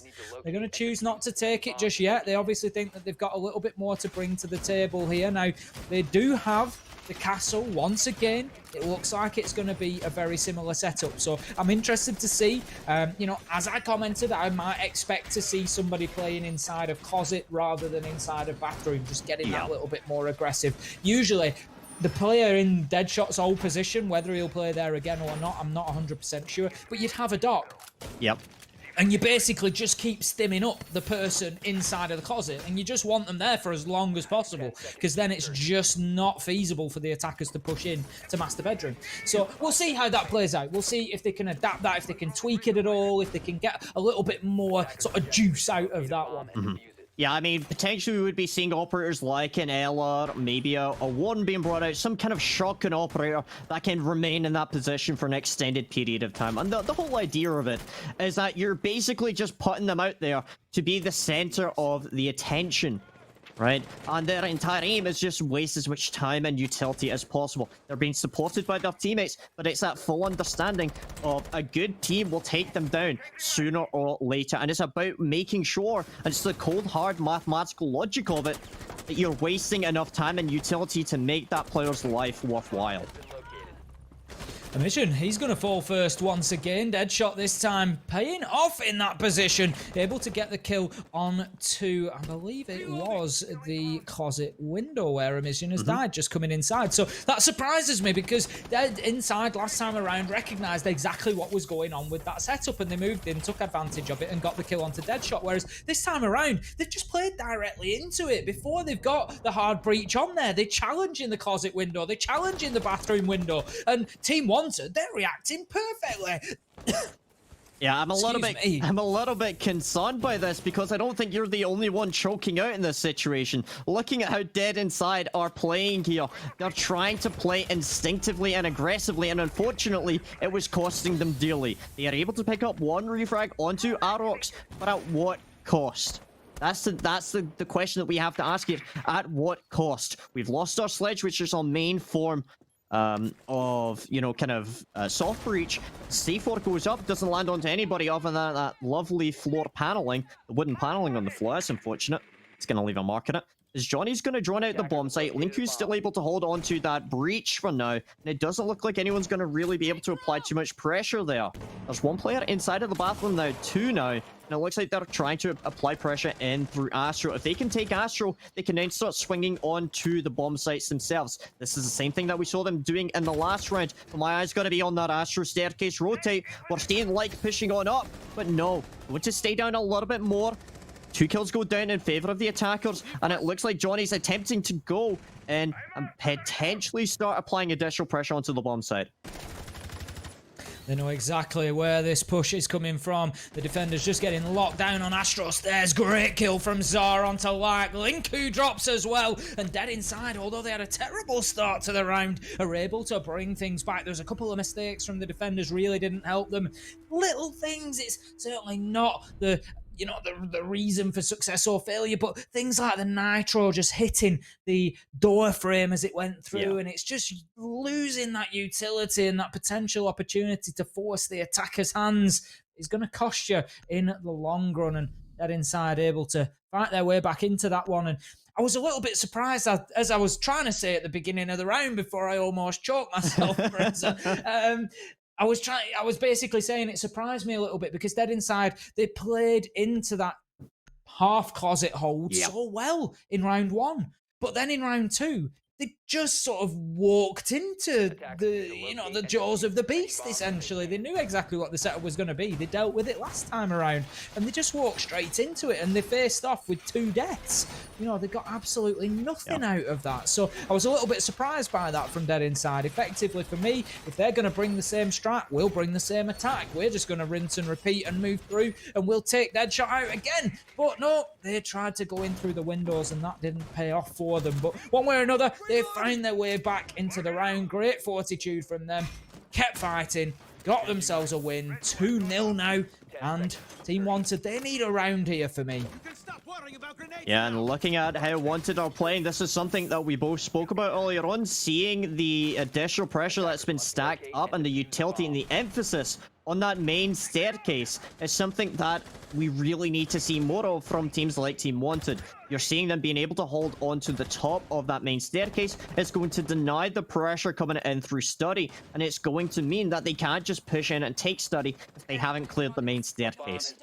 I'm going to be looking towards Sar here, especially in the IQ. Usually played down below to try and get rid of any electronic gadgets, Valkyrie cams, any, my magnets, if they want banned out. Any gadgets that may or may not, be destroyed from below. So potentially that's something that we will see later on. A mission going in for that roam clearance downstairs, potentially to push through that red staircase, potentially in the future, setting themselves up in a good position down below to utilize the gadgets that they have available, from the frag grenades, the breaching rounds, and that IQ scanner. This is good progress. Azox has got himself absolutely wedged into those south stairs. I did sort of wonder aloud coming into it exactly how that area was going to be dealt with without the Wamai, and we see the attempt here from the Goyo, the Vulcan shield being taken out. He has to dip away from that fight, having absolutely no more part in that, and Like's just going to run in and give him a late ADS in the round there, try to support his man. Trying to keep 2 on this landing, so Team Wanted, they are doubling down on this south side as it stands. Halfway through the round, we don't have an opening kill yet. We saw Thamson take quite a bit of damage from the vertical play, just moving in underneath, and that's something that Dead Inside have done well so far, but they are still looking to deal with these south stairs. Zar will open things up with a kill onto Like, but I think they thought that was the path open to them. It was Skyty who tried to move up the stairs, was shut down by the unexpected Goyo, but they reacted well, got themselves the trade, and find themselves now 4-3 in terms of man count. Still a minute left on the board. Thamson low health. Not going to be an easy finish for Team Wanted here in round 3. Yeah, I mean, our eyes definitely need to be on Johnny right now to see where that diffuser is. It's going to give us an indication of how Dead Inside plan on attacking here. Are we going to be seeing a pressure in through that B bomb site to try and go for a plant behind Vault? Or are they going to try and push in and take that bar and that games room area? Deadshot's able to get the kill into a mission. A second one falls up onto Johnny. That's now diffuser now dropped. Nico picks it back up. 30 seconds remaining. Advantage is in the side of Team Wanted. Sara's pushing up now. Able to spot out a couple of shots, but ultimately will be killed. And leaving it now in a 3v1 situation. Nico has to try and pull this one back. Seconds to go. Methodical No way that pressure. Nico wins this one for me. Coming into 3 men. They've got him surrounded. He doesn't know there's a man in behind the bar now. Those were a few shots missed. Headshot. Not characteristic of him. We've seen he gets in and gets the kill to back up his teammate. I think it was Damson, actually, who missed the shots from in behind the bar, and it was the freest kill he's going to get all day, Fraser. Yeah, I mean, rather unfortunate missing the first couple of shots. Fortunately for him, we did spot that out. We did see that. It almost feels as if I'm watching you play ranked. I knew that it was going to come at some point, Fraser. I knew that it would arrive. That's why I was bigging up Johnny in the last game, really trying to, you know, push the support plays. That's it. That's what I'm looking for. You get me. I tell you what, I've never missed with a diffuser yet. That is a lie. That is a lie. That is just a straight up lie. I feel bad for your KD. Everybody does, Fraser. Yeah. Everybody does. I'll tell you one thing I don't feel bad for, and that is the chat here at CCS. You all are a wonderful bunch, and I knew the chat was smart here in CCS. I knew they knew what it was about, Fraser, because we've got a poll in of whether pineapple belongs on pizza. And I can tell you now that the chat says that it does not. I like this chat. Yep. I knew that the CCS chat knew what it was about. I've had plenty of experience with this chat before. Intellectuals. Everyone here is intellectual. They're Bunch, and smart. they've just proved that right. I love that. I love you, chat. You're great. But Round number 4 then. We head in. We're going to have trophy once again. Talk to me. What do Team Wanted need to do differently to try and hold the trophy side of the map? I mean, we're already seeing a fundamental shift in defense. They're no longer bringing the castle. They're not extending into the master bed from what we've seen. They're relying a lot more on bringing operators like the Legion, which is going to be, provided, you know, Azox can stay alive, that's going to be a constant reminder of the pressure that the defenders can have. So that is good. In addition to that, they've got the Goyle. It should be able to waste some of the Ash breaching rounds off your lifelines. I would honestly like to see a cave being brought out in this situation. Try and disrupt some of this hard breach, which has been so effective in cutting apart the bomb site. I'm kind of surprised we haven't seen it, or even like a mute. Right, swap out Tamsin on the smoke over to a mute, put some mute jammers on that wall. It's going to be a little bit harder. It's going to take more time, utility, to get rid of the mute jammers. I feel like right now they're trying to fight a conventional war against Dead Inside, and unfortunately Dead Inside are just able to play to their strengths and their advantages, taking control of the map and then using their utility and their gadgets to open up the bomb site and then take it piece by piece. We'll see if that plan pays off then. As we are 1 minute 50 left on the clock. Dead Inside just getting themselves once again positioned around that master bedroom. No real attention to the south side of the map here from the Russian team either, Fraser, and that's always a bit of a wonder for me. Now, interesting placements of those Selma gadgets. The reason the first one has been so low, I think, is to try and prevent it being impact tricked, which was successful. Now, Johnny does have one left. And by preventing a player moving in behind that wall, he might just have the opportunity to open up a little bit higher above that as well. We'll see whether he takes that choice as the round goes on. Now, drone goes in and will spot Deadshot. I think it's reasonably fair to assume that Deadshot is going to be playing there anyway, but the drone just confirming that. You always know there's going to be somebody in the back of Astro, but the mission just seems to dip away. I was commenting on the lack of Southside pressure from Dead Inside, and not really having any of it, are they? No, so one of the things I'm liking so far is the change of pace coming out from some of these attackers. We saw the Zofia, as soon as he recognized the position of the Jaeger, rotated over from bathroom over towards the window to potentially try and clear out that Jaeger. Sledgehammer's able to get rid of the barbed wire, and we're going to be seeing any potential utility being thrown in the favor of Deadshot. If they can spot out his location and try and shut him down early on, it's going to give them a position to move on from. But Deadshot will be able to get the kill onto Sar, which is going to open things up on their end. That's no more additional pressure on the window. Tamsin no longer has any Toxic Babe canisters, but 4v4 scoreline is starting to look a little bit better in the favor of the attackers. Starting to collapse in through that Astral. We're seeing the pressure going into Trophy now, as I should potentially be able to get a kill here. And a mission gets the kill into Azox. Tamsin on the ground. He can't get the double kill. And that will be dead inside, just to sweep across. What a methodical round coming out by them.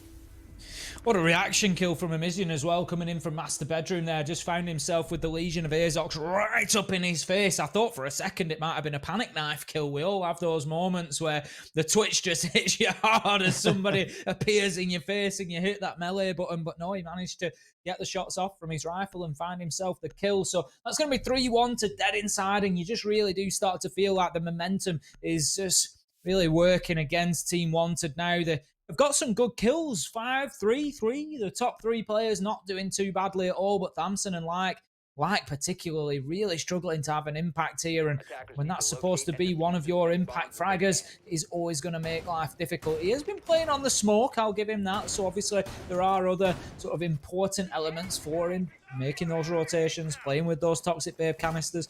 He's trying to get himself into those close range fights, but Dead Inside, they've just not been playing into it. This is the first time we've gone to kitchen dining. No pineapple in sight right now for the side of Team Wanted. I think this is a good change of pace. They've recognized, okay, we won Aviator Games Room on our first attempt there. Statue Trophy is just not our jam. Let's try somewhere else. Let's go somewhere else. That's going to be our bread and butter. What better way of going there than kitchen?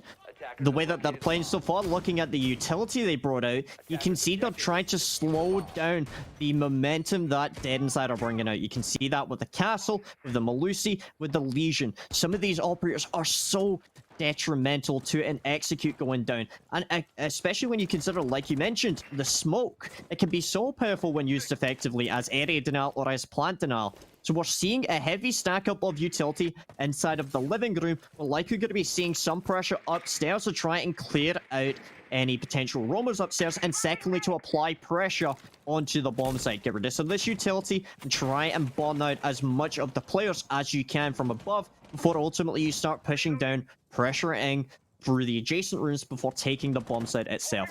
Very well played. I'm interested to see how this defense will play out, especially with the hold inside of living room. This is going to the main question here would be, how are Dead Inside going to try and deal with this? Are they going to tackle it head on, or are they just going to go around this like the marginal line? What is their plan here? How is this going to work out? Mission's got himself established inside of the map, as has Nico, and numbers are starting to grow in that regard, but Mission is established no more. As Thamson manages to move off the stairs, he was just hovering between the basement and ground floor levels and got himself right into the action there, taking the Ash down. And Mission's had a little bit of a struggle here on Villa so far. 2 and 4, not been the best of days for him here on the Italian Villa. We'll see if that picks up for him, particularly when he gets himself over onto the defensive side. But Nico, he's got himself into the bathroom safely. He just manages to use some fancy footwork to avoid that nitro coming from below. Will not get hit with the vertical damage as the explosives detonate. He's just able to continuing up those vertical angles now, and Johnny, he's going to keep on that angle. He's just trying to open up with the Selma gadget now. He's going to know that there's one playing in underneath him, and I don't think enough attention has been paid to the basement here from Dead Inside. Yeah, I mean, looking at it, no room clearance has tried to push out like he's got, you know, a fair amount of pressure that he can basically just establish there. And the fact that they know he's down there is going to mean you can't take in from pantry. Look at where the diffuser is. Johnny has it. Where is Johnny? Outside pantry. Let's do a little bit of, you know, kind of logical mathematics here. It's likely that we're going to see an attempted push in through pantry. Skitty is able to get 1 kill, but he is now starting to take fire from behind. Finally taken down by Like, who is able to rotate up. This is really well played thus far by the defender so far. Nico has been downed, and Sara is able to get a refrag. 3v3 as a plant's now going down on pantry wall. Linku is able to take down Johnny. That's now diffuser dropped. All the defenders have to do is sit tight, hold it down. That was a great kill to deny that diffuser going down on the ground. Through the smoke, knew exactly where the man would be planting. Like and Linku able to finish things off at the end there. Nice round from Team Wanted, and quite unusual for a team to struggle so much on the top floor and then come down and have an absolutely solid defense on the sort of tertiary side of kitchen and dining. So well played from them, and we'll see if that just enables them to get themselves back into this one at all. They really need another successful defense for me here. Defense on Villa, you really want to be coming away from 4-2. We talk about maps being defender-attacker sided. We have seen Villa switch up a little bit lately. That defensive advantage certainly has been eroded, but you need to be coming out still with at least a level half, if not 4-2. If Dead Inside can take this one and get themselves the advantage going into the second half, you really do have to start to double down on the money that really is behind them then for the chance of winning. Yeah, I mean, that round definitely would be a breath of fresh air. The side of Wanted recognizing, hey, we can still pull this one back. It's 2-3 right now. Let's just go for the last round here. And I think it's rather evident they've gone to Aviator Games Room. They haven't attempted to go for Statue Trophy. They've recognized it's just not happening. It just is not happening. Let's go somewhere else. Let's go to the place where we've already won. They've gone to Aviator Games Room once, and they won Aviator Games Room once. Why not try it again, and let's see what happens. I think this is logical, and I think it's very smart by Team Wanted to just recognize, no matter how hard we try and push Statue Trophy, we've tried out different things, it's just not working out. That's fine. Let's move on. Like, don't try and slam your head against a brick wall because you think it's going to work out at some point. That's just not worth it. Let's go somewhere else, change things up, just focus on the win. And I think that's very smart, very logical by Team Wanted. I would completely agree. I think it's absolutely the right decision to make. You know, like you say, you've got a sight on your hands that you've lost 3 times. You've got a sight that you've won once. It's an absolute no-brainer, really. Get yourself in there and just try and get another one on the board. Now, we've got a Vigil out on the roam. It's Deadshot this time around, rather than like who we say playing the Vigil last time, but a mission, he will see him drawn or not. It doesn't matter where he removes his digital signature from. The only thing getting removed is Deadshot out of this round with a headshot coming in from a mission on the Ash, doing his job perfectly on the entry and giving Dead Inside a very early advantage here. Inside the first 30 seconds, I think that kill actually went down, so that is now 5-4 in terms of man count with still 2 minutes left on the board. Dead Inside in a very strong position here. Well, Deadshot living up to his name, unfortunately, and that kill. Zar has been down to a little bit higher than, I don't know, maybe 20 HP, I'm assuming. I'm not quite sure. Zar, we are... Yeah, about 15 to 20 HP there. Look at the amount of Jaeger ADSs stacked up here. You can tell they are wanting to hold on to this main staircase. Go Vulcan's going to eventually force back Azox, but at what cost? You're seeing all of the utility that was bombed out there. All of the utility from the defenders that they had, all of those Jaeger ADSs are gone. All of those Vulcan shields are gone. Grenade being tempted out here is not going to work out.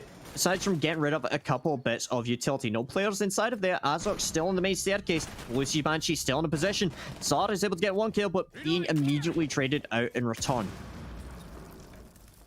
1 minute left to go, and it just goes to show exactly what an early opening kill can do to a round. We've had blood traded backwards and forwards on both sides, but there is still an awful lot of time left on the clock. Now out comes a wonderful Nitro for Azox. That gets him a double and puts him on a 4k overall. This could be an ace for him, Fraser. Now, Zar, he's going to just hold himself out on that balcony rappel for the time being. Azox on the Goyo. I'm sure he's going to be absolutely itching for blood here. He's going to be coming in trying to find that final kill, and ultimately they know that the round is the most important thing, but still going to be itching the Goyo's brain, I'm sure, knowing that the full 5k, the full team wipe is available for him. So he's going to step back. He's only 1 bullet away from death potentially here, and that Vector could make short work of him. He gets the first kill onto Linku. That finds him now in a 1 versus 2. Pops round the corner, and that is going to be an ace for Azox. Forget the CCS shakes. This mod is gutting it, and he knows what he wants. He gets the dub, and you know what? He makes it happen in a rather fashionable style. Looking at that, fairly well played by him. That was incredible to watch, dude. That double Nitro was beautiful. Oh, it was great. The view we had of it as it just sailed over the shield, and you just thought, yep, Good night. That's that one done. And it just popped him onto the 4K, as you say. Fantastic style from here. And that is a big message from Team Wanted. Managing to level things up on the half there. 3-3 on the scoreboard now. I'm going to double down, Fraser. I've still got to give an advantage to Dead Inside coming into their defensive half here. Any good Villa team, any Villa team worth their salt is going to come in and do a good job on the defense, and that's what I'm expecting from Dead Inside. A 4-2 is a must for them here. They need to be taking this in regular time. I, at this point, would still be surprised to see them not achieve that. So a couple of things I'd like to see from Team Wanted right now as they start on their attacking side. I'm really hoping to see them really working together with the cohesion and the unity that you'd expect from a team at this stage. I'm really hoping that they're going to be working together, not only leaving flank drones and watching their flank watch. Again, they've got players like Tamsin playing on the Nomad. I'm hoping to see this being used effectively. On a map like Villa, roam play is absolutely detrimental to an attacking round. So hopefully we're going to be seeing that dealt with effectively. In addition to that, I want to see them pushing together and leaving room for refrags. We're seeing like already pushing in through that basement, going to be taking up towards Astro Stairs, I believe. And I'm curious to see how this will work out. Another player, Deadshot, will be downstairs. His position will be now given away. The pressure coming up is going to be absolutely crucial here because it determines whether or not the entry kill of the round will go in favor of Team Wanted or Dead Inside. They need a strong start to come out here. They need, like, to find his feet on those entry kills and move in and start taking down those roamers. Now, he's got himself well positioned here in Astro, moving up through the northern side of the map. And they're going to not really worry about the push onto the south stairs that we saw. And the problem here, Fraser, the big problem is if they don't find themselves another angle of attack. So by that, I mean opening up Vault or getting themselves established in that west corridor, the 90 corridor, then they are ultimately basically reduced to a single door push. That is the problem with coming in from the north side. That's why you need to apply attention to south side at the same time. Even if it's just one or two, get them into study and just make the defenders turn around, because otherwise there comes a point where if the defenders hold on to 90 corridor, they know that every single one of Team Wanted has to come through that same single door, and they will just lock that down. Yeah, I mean, secondly to that, what we're looking to see here would be Dead Inside potentially losing a player in that initial roam clearance. That would give Team Wanted an advantage in terms of the man count. It would allow them to exert more pressure onto that bomb site. But right now in a 5v5, they just don't have that. The C4 goes out and it barely misses Deadshot.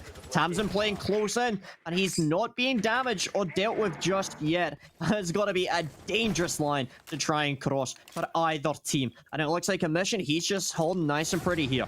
Flashbangs go flying in right now, bonding out the Jaeger ADSs. A mission tries to push across, will get downed and killed out. Toxic Babe Canister pushing Tamsin back, but the damage has already been dealt. Taking the Goyo down, that's now going to allow them to apply additional pressure into that B-bomb side. Bolts opened up, meaning Johnny and Leica are going to be having to exchange blows. My eyes definitely going to be on the Maestro to potentially win this engagement out.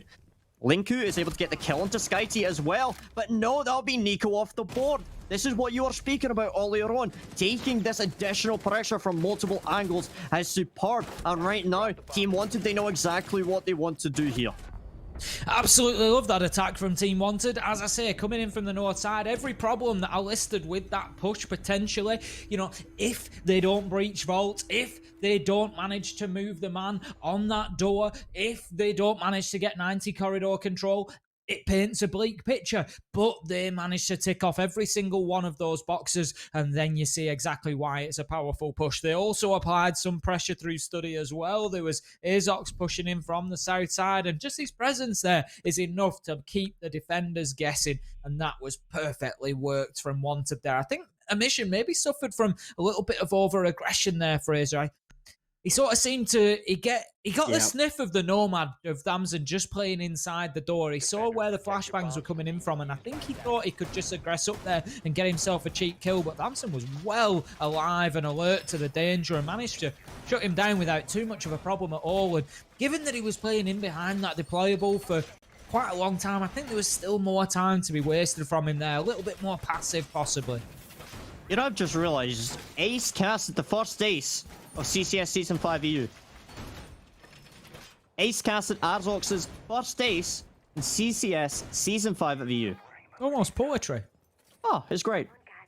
I mean, you're English, right? You're pretty good at poetry. Come on, let's give us some 5 rhymes. seconds to go. Oh, you're expecting me to drop bars live on stream? I'm not Jackie. Come on. That's what we leave to Jackie. He's the rap master. I love Jackie. He's great. Oh, And you he's know so who much else is fun. great? A mission right now. Looking, trying to go out for the run out, doesn't quite work out in his favor, but he's able to push on back. Still has the C4 in the pocket. Couple of shots going down range by the Ash, and a mission will lose half of his health, but he's still alive. It's unfortunate, but at the end of the day, if you're still alive and kicking, he still has an influence in this round. Early pressure from underneath then as Like will open up the vertical angle using the Ash breach in charge just to give himself a view through into the 90 corridor. Again, just trying to themselves established in that area. They know that they need those multiple avenues of attack, and nowhere near as much attention coming into the north side this time around from Team Wanted. And again, I like to see it. You know, teams can't always just rinse and repeat the same thing, because quite often, of course, the defenders will adapt and overcome. Now, Linku, he's going to overcome Johnny with an opening headshot there. Absolute lip ripper that he hits him with. And Nico, he's going to answer right back with one of his own onto Linku. So that's going to leave us now 4 versus 4 as a slightly delayed trade comes in for Dead Inside. But one thing is for sure, they need to get themselves established on the defense here of Villa. Otherwise, they are going to find themselves potentially facing down another overtime situation. They need to get the tick against the Aviator games so that they can start moving on and racking up other sides. Yeah, I mean, looking at how they can play here, they really need to try and channel this aggression. SkyT has been flashed out. He's now being pushed on by 2 players, and Arrox will get the kill.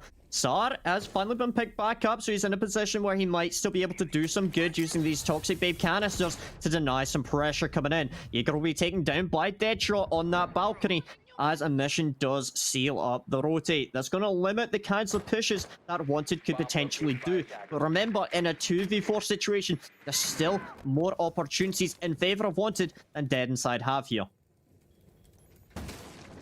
45 seconds left to go, and with only 2 men left alive, the pressure is going to mount very, very quickly. Here's Zar on low health as well.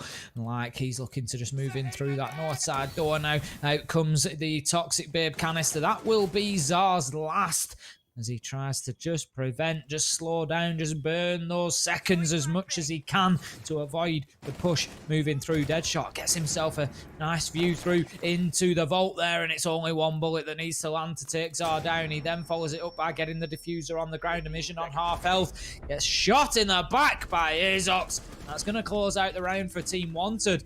And all of a sudden, we're seeing a new life breathed into them onto the attack here. This is what I wanted. This is what I wanted to see coming out from them. The teamwork is superb, and you can see it's working out far better than what they had when they were on defense. Looking towards them now, it's almost as if we're watching a reinvigorated team, a team that has realized, hey, we've got our common unity. We all hate pineapple on pizza. Let's go, let's work together, let's make it happen, and look at them now. That's it. They just needed the poll to come in from the chat. They just needed that poll to come in to think, yeah, this is it. We are right.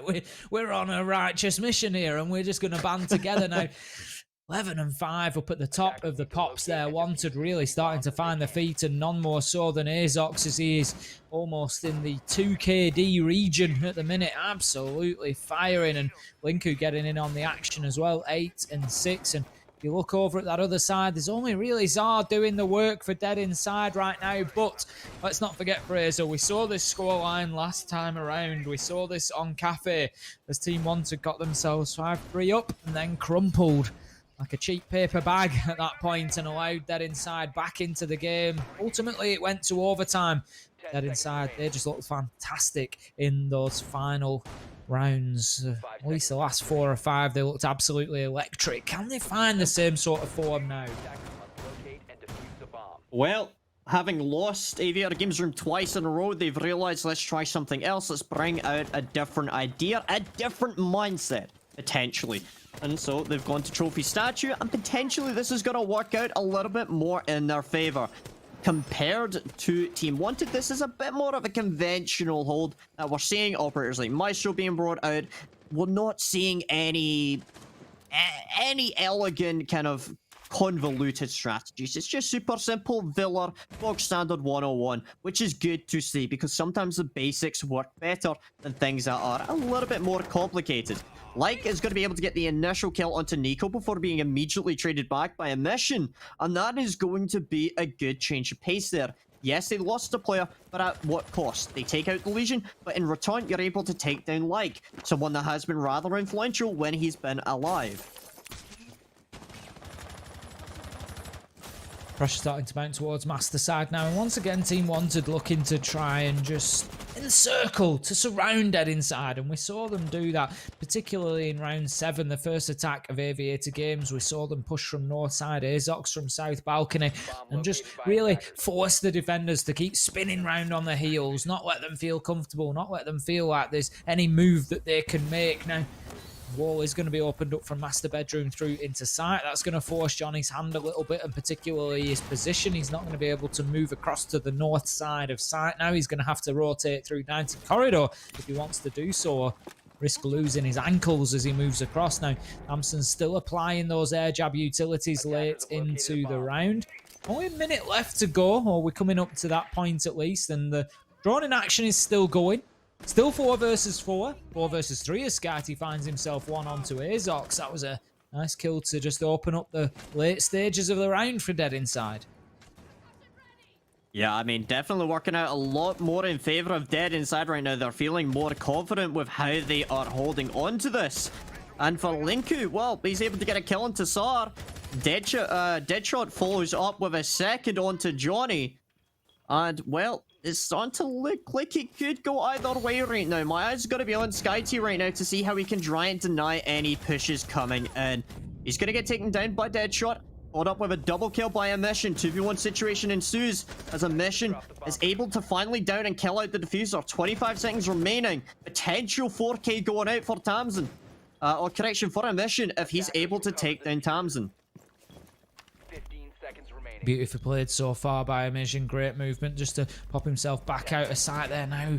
Does he allow that diffuser to go down? No. Tamsin's going to dip away from it. Here comes the final challenge, and a Mission with a 4K on the round, including a 1v3 clutch, just really showing his quality there as he's able to shut down Team Wanted and not allow them to get another round, not allow them to get another peg above them on the run here of Villa.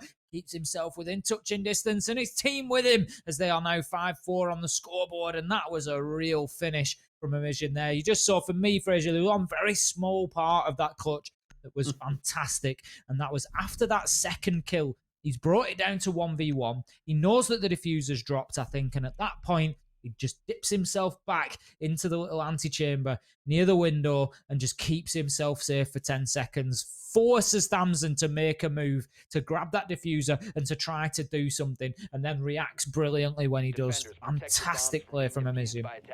As much as we joke about overtime, there is a definite potential that we will indeed go there. Both of these teams are going absolutely ballistic right now. Whether or not Team Wanted or Dead inside are going to win this one out, I cannot predict that whatsoever. I just can't do it. Like, we look at one round and we're seeing players like Deadshot absolutely decimating. But on the other hand, we look over towards a Mission and he is eviscerating the enemy. And it's so difficult to decide who's going to come out on top here. Right now, Team Wanted are in the lead, but Dead inside, they're not giving up by any means. Absolutely not, and we saw that on Cafe. We know that they're capable of it.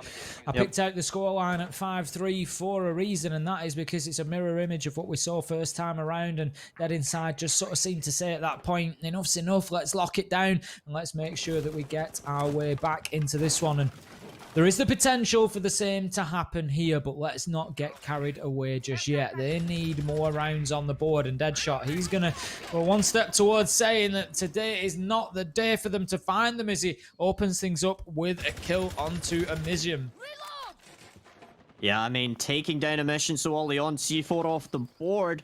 But on the bright side, those Valkyrie cameras would have already been placed out. And one thing I'd like to highlight with the Valkyrie cameras is just how much information and intel you can receive from them. There's no IQ on the board, which means they are going to stay a little bit safer.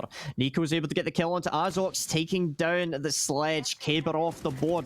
And well, that's another Scotsman down. Looking at how this is going to affect the round thus far. Valkyrie for a sledge.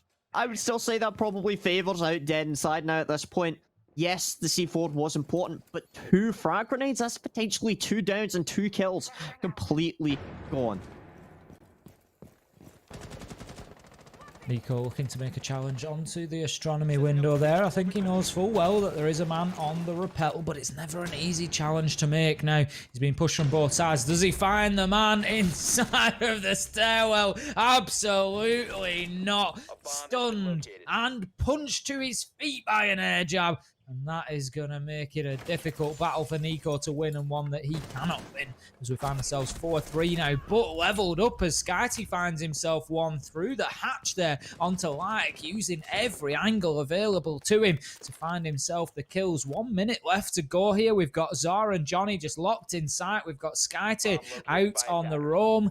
He's once again getting a bit flighty, not being locked down whatsoever in sight, and it's something that Wanted need to be aware of. There's already one air jab been burnt, as we saw, so there is the potential for him to be hit on the flank now. Great shots come in, but Johnny will protect his teammates. Zar, however, is down. Surely not going to have the opportunity to pick him up here. It would be far too dangerous, but no, he goes in for it, and that gets punished by Deadshot, coming in perfectly timed to find himself a double, and that leaves Skyty in a 1 versus 2. They've already suffered at the hands of Emission. Surely not again. 25 seconds left to go, and Thompson, he's thinking about getting that diffuser down, and that's exactly what he's going to do. This time around, he'll make it stick.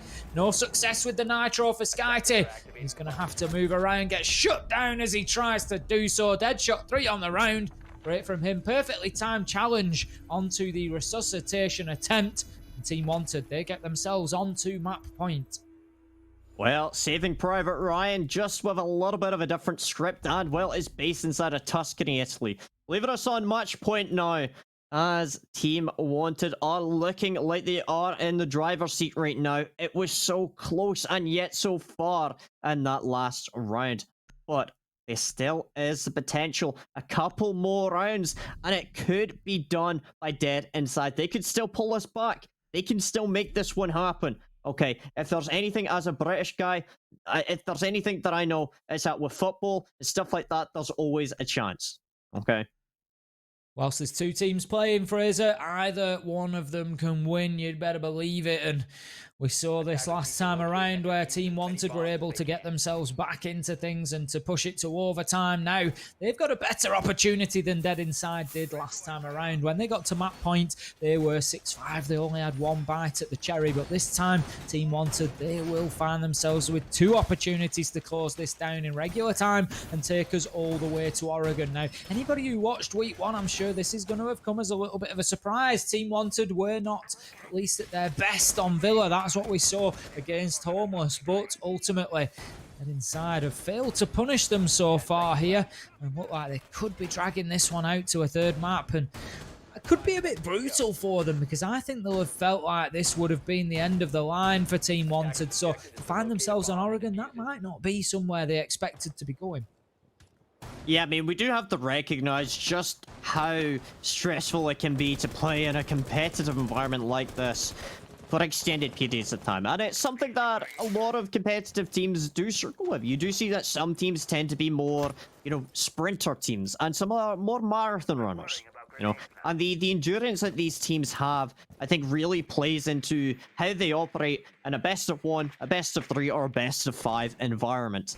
When you're looking at some of these, higher level teams, they might be a little bit more experienced with that. And then in comparison, when you're looking at some of the more inexperienced teams, best of 3s can be incredibly tiring.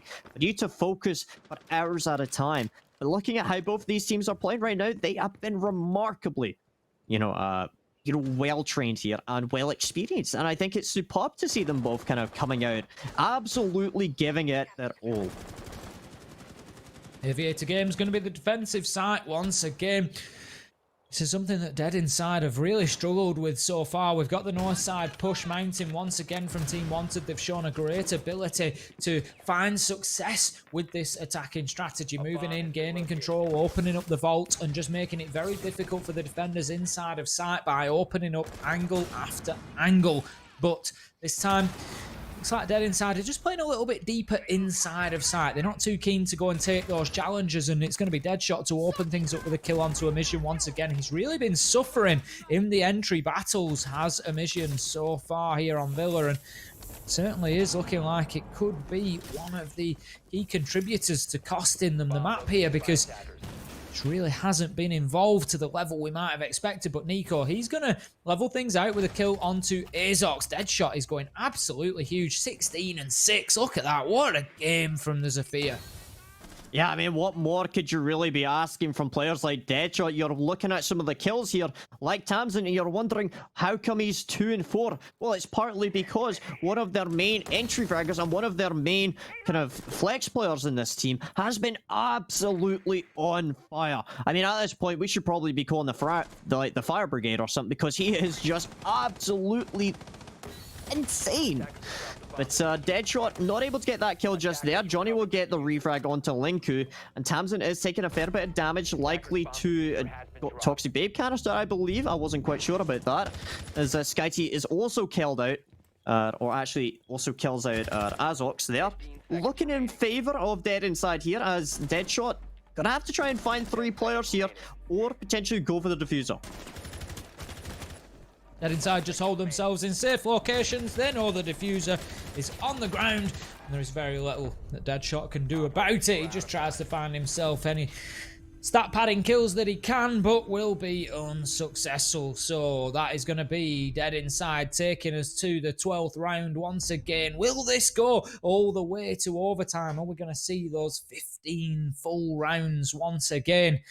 It's all down to Wanted here to get it over the line, and the location they're going to have to do it in, Fraser, is not ideal for them, because Trophy Statuary for me has been the best defensive site for Dead Inside so far. Now, you mentioned something earlier on in that round about Emission and how many times he has died thus far in the entry frags. And I'd like to highlight, so far, he's died at least 6 times first in a round. Think about how much that is going to be setting back Dead Inside for now. In terms of losing that momentum and losing that initial player, is going to mean that they're not going to have as much utility. They're not going to have that gunner as much as they might have in previous rounds. And when we're looking at his kills and his deaths here, 7-9, I don't truly believe that that is representative of the skill of Emission. I think potentially he's just been having a very rough day here. And when you consider that so many of these kills and so many of these deaths even have been as an entry frag in favor of players like Tamsin, like Deadshot, like Azox, I think it really goes to show that I think Wanted are just absolutely on another level right now with regards to a lot of their gunplay.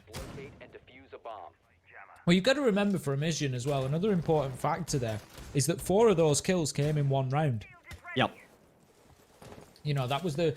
It's hero or zero, isn't it? It's all or nothing from him at the minute. It's either, you know, a 4K round with a 1v3 clutch when his team needs it, or it's the opening death. And that is something that they definitely need to improve quickly if they want to get a win here on Villa. If they're able to get themselves through to overtime and be able to challenge, they need Emission to start firing in order to get that win. Now, Nico, interestingly, has got himself locked inside of the closet with the clash here. That is a one-way ticket to the grave, but the question is how long until he gets put in that grave. That is the job for Nico. His life is basically being given away to play in there. It's unlikely that he comes away from it alive, but if he comes away and there's only 30 seconds remaining when he gets killed, then his job is done. And so far, it's been a bit of a struggle, I think, to clear him out, but damage does start to rain in on him as the utility has been burnt away. And with still 1:50 left on the clock, he has not burnt anywhere near enough time yet.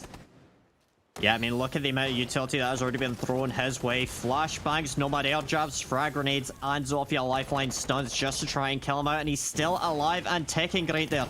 Second frag grenade goes flying in, but it's not enough. They're gonna have to send one of the lads in to try and clear him out. And I'm sorry, but this is just brutal. This is why we have bayonets. And unfortunately, it's gonna work out in the favor of Clash. 4v4 finally taken down. The castle just cannot support from that distance.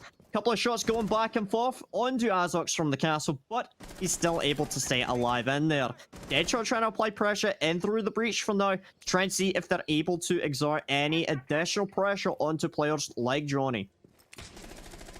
Mission gets droned out on the astronomy stairs, so he's likely going to have to dip away and try to rotate underneath, and if Wanted react quickly enough here, they could catch him out in the act of doing so. Still 50 seconds left to go, so plenty of time for them on the clock. The Clash of Nico just unable to waste enough time inside of the closet. Skyty goes down as well, and this is not looking good as a Mission is not currently on site. Johnny will not find himself one. I thought that was going to be a free kill for him all day long, but the ace of Linku shuts him down. A Mission knows it's very unlikely that he can move up these stairs because there is an air jab in place, I believe, that will punch him from his feet should he try to do so. The hunt is on for this last man, but I'm sure Linku, he's going to be getting that diffuser down any second now, and that is exactly what he steps into sight to do. A Mission looks to make the challenge shut down on the upside down rappel by Thamson.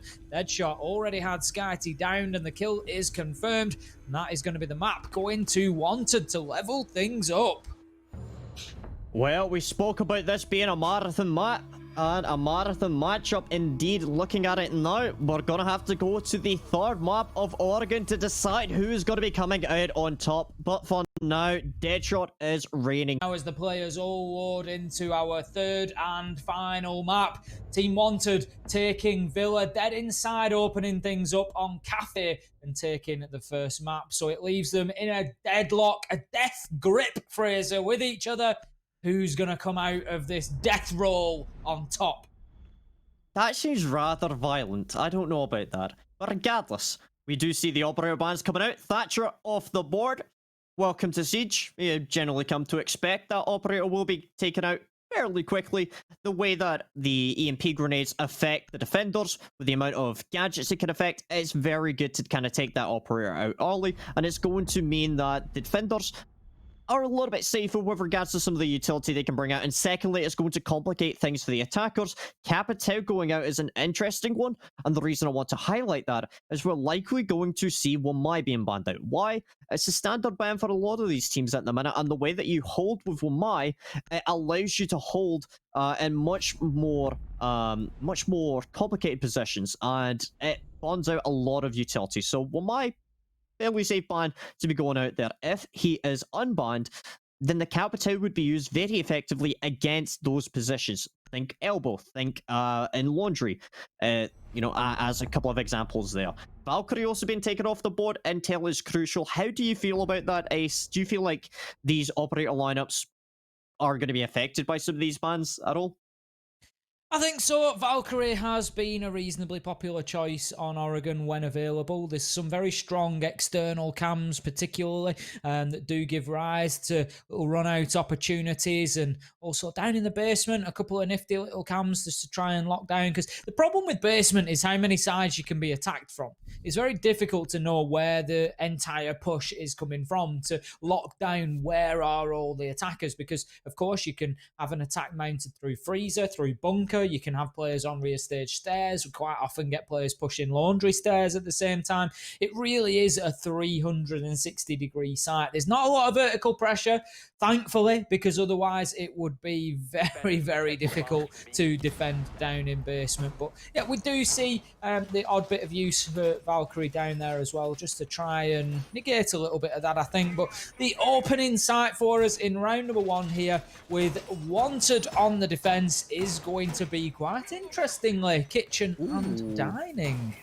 So I'm interested about this. Looking at the setup so far, it does appear like we're having an extension into that shower area. Like we're going to be having the Maestro played in there with Jaeger ADS stacked up there. But secondly to that, we also have Deadshot playing on a Clash. Now, I'm interested to see where that will be played out. I imagine part of the usage of this clash is to be to burn out utility. Looking towards some of these off-your lifelines, they can be quite powerful. Going for a run out, able to take down a drone. Very nicely played, Deadshot. 10 out of 10. We'll clap there. Well played. As we do see some pressure coming in from Small Tail right now by Dead inside, droning out significantly. You do see multiple attackers also stacked up beside there. We've got a mission down below, pushing over towards shower window, and also some players upstairs. I'm curious to see if they're going to try and clear out that top of Small Tower and then potentially apply some verticality in here. Think breaching charges off your lifelines, etc. Skyty in above now with the breaching charges, just going to allow him to open up that soft floor above Azox and force him away from the door. The other impact that has potentially is it also forces Deadshot to move. He has to be careful about getting trapped in that location. He's on the clash, which does help. Obviously, he's got that mobile shield, which will keep him safe when maneuvering back through troubled waters like that, but needs to be careful because it could be dangerous. He could quite easily have things like nades dropped in behind him, and then his shield will be of absolutely no use whatsoever. Obviously, you know, he's potentially allowing for operator like Maverick getting in above him and just causing an absolute nuisance. Now, like, he's going to hold a really tight angle onto that white stairs window. He's not going to have any joy there. The attackers aren't really pushing in that direction at the moment, but head inside halfway through the round and not too much progress has been made so far. Yeah, I mean, my eyes are definitely going to be on Small Tower so far. I'm imagining we're likely going to see them attempting to open up some of these reinforced walls to potentially allow them to smoke off and go for a plant. Sari's kicking out a frag grenade and it's going to go flying, but it won't land behind the shield, which means Deadshot is able to stay there remarkably undamaged. He's basically just able to sit there, kick back, and have a nice time, giving callouts and information to his team. The Maverick's trying to open up that shower wall, but no, Sar will finally get the down and kill onto Deadshot. The refrag comes out by Like, and that's going to allow them to start applying pressure onto shower and ultimately onto the dining bomb site. I think that's where the key will be, and I think that's where we'll see that execute starting to form up on. Nice play from Zar there with the Maverick nade. I think he just sort of cooked it a little bit, but disguised it as if it was maybe going in towards showers, and Deadshot didn't really react to that, and then it was just launched over the top of his shield, but it was just absolutely perfectly cooked, so that just as it got behind him, where it can do the damage, it detonated immediately, not allowing Deadshot any opportunity to react to it. It was a wonderful little play to watch there. Now, Nico's going to take down Thamson and get himself a second. That really is Nico 2K, baby, as he gets himself a kill onto Like as well. Linku, however, moves through. Azox getting in on the party, and once again, how many times have we seen this where we just get an absolute flurry of kills inside of 5 to 10 seconds? Skyty finishes things off this time, and it's going to be Dead inside, taking that opening round. Methodical progress being made inside of that Small Tower. You saw it took him a little bit of time. It didn't quite seem like a fully, executed kind of attack coming out there. You didn't see the walls being opened up in startling fashion with an ace or a thermite. No, it was a lot more of a slower kind of pace. It was a grind, but it worked out in their favor. Now, something I'd like to highlight here is this is one of the few games where Maverick is currently unbanned. Due to the Capitao ban, there's no Maverick ban being in place, which means they're free to bring that out. And that's really going to allow the attackers a lot more flexibility in terms of how they want to attack. So we're seeing the Ace and the Maverick both being brought out. I think this is logical, and especially on this bomb site when we consider that most attackers choose to apply pressure through attic, but also in through closet. Having multiple hard breach operators, it makes a lot of sense, and we're likely going to see that style of attack coming into play here. Early round aggression has been something that we have seen used sort of sparingly from Team Wanted. They've been willing to take the odd run out and try to catch Dead inside on the back foot, and it's been successful for them once or twice, but didn't work out last time around with Deadshot taking that little peek out of Small Tower. I don't think it's something that they are going to repeat now. Like, he's looking to wriggle his way off into the map, heading towards Small Tower as it stands on the vigil, trying to keep himself off the radar and just keep himself hidden away there with the potential to hit them on the flank. But as we've seen previously, not always been too successful. He seems to get himself back into a position in the mid-round where the flanks are a potential option for him, but he doesn't then take them. Now, looking for the little run out, as at the same time, Linku gets himself a kill onto Skyty, leaving us 5 versus 4. Once again, as I said, early round aggression, and these kills going in either direction. No team taking any major advantage in the early rounds or in the game overall, to be fair. It's been very, very even, and this time it is Dead Inside that suffer, and they will find themselves with only 4 men for the rest of the round. Yeah, we are now seeing vertical pressure, correction, not vertical pressure, lateral pressure. I can do directions, that's fine. Being utilized on the attic wall, and it's an interesting Maverick wall that's been opened up. This is real Bob Ross right now. Okay. Interesting. That's kind of nice. It's been a while since I've seen someone open up like that, instead of just, you know, doing the 2 lines in the wall, leaving it soft, and then using his off here lifeline or ash breaching ground. No, the Maverick just does it all by himself. So, interesting. Nearly results in a team kill, but the important thing is that it didn't. Now, we are seeing, like, underneath that closet inside of library, or correction, inside of classroom, he's now pushed back. Nico was able to land up a couple of shots onto him, so he's now on dangerously low health here. Potentially could get reset, but 20 HP here or there, it's not going to make a massive difference in the long term, so potentially not. 1 minute left to go, and still 4 defenders left on site, and this is not an easy site to push into with limited time and without a serious man advantage, and things just got worse as Zar finds a kill on to Linku. So that now leaves us 4-4, and the defenders, for me, will still look pretty good here.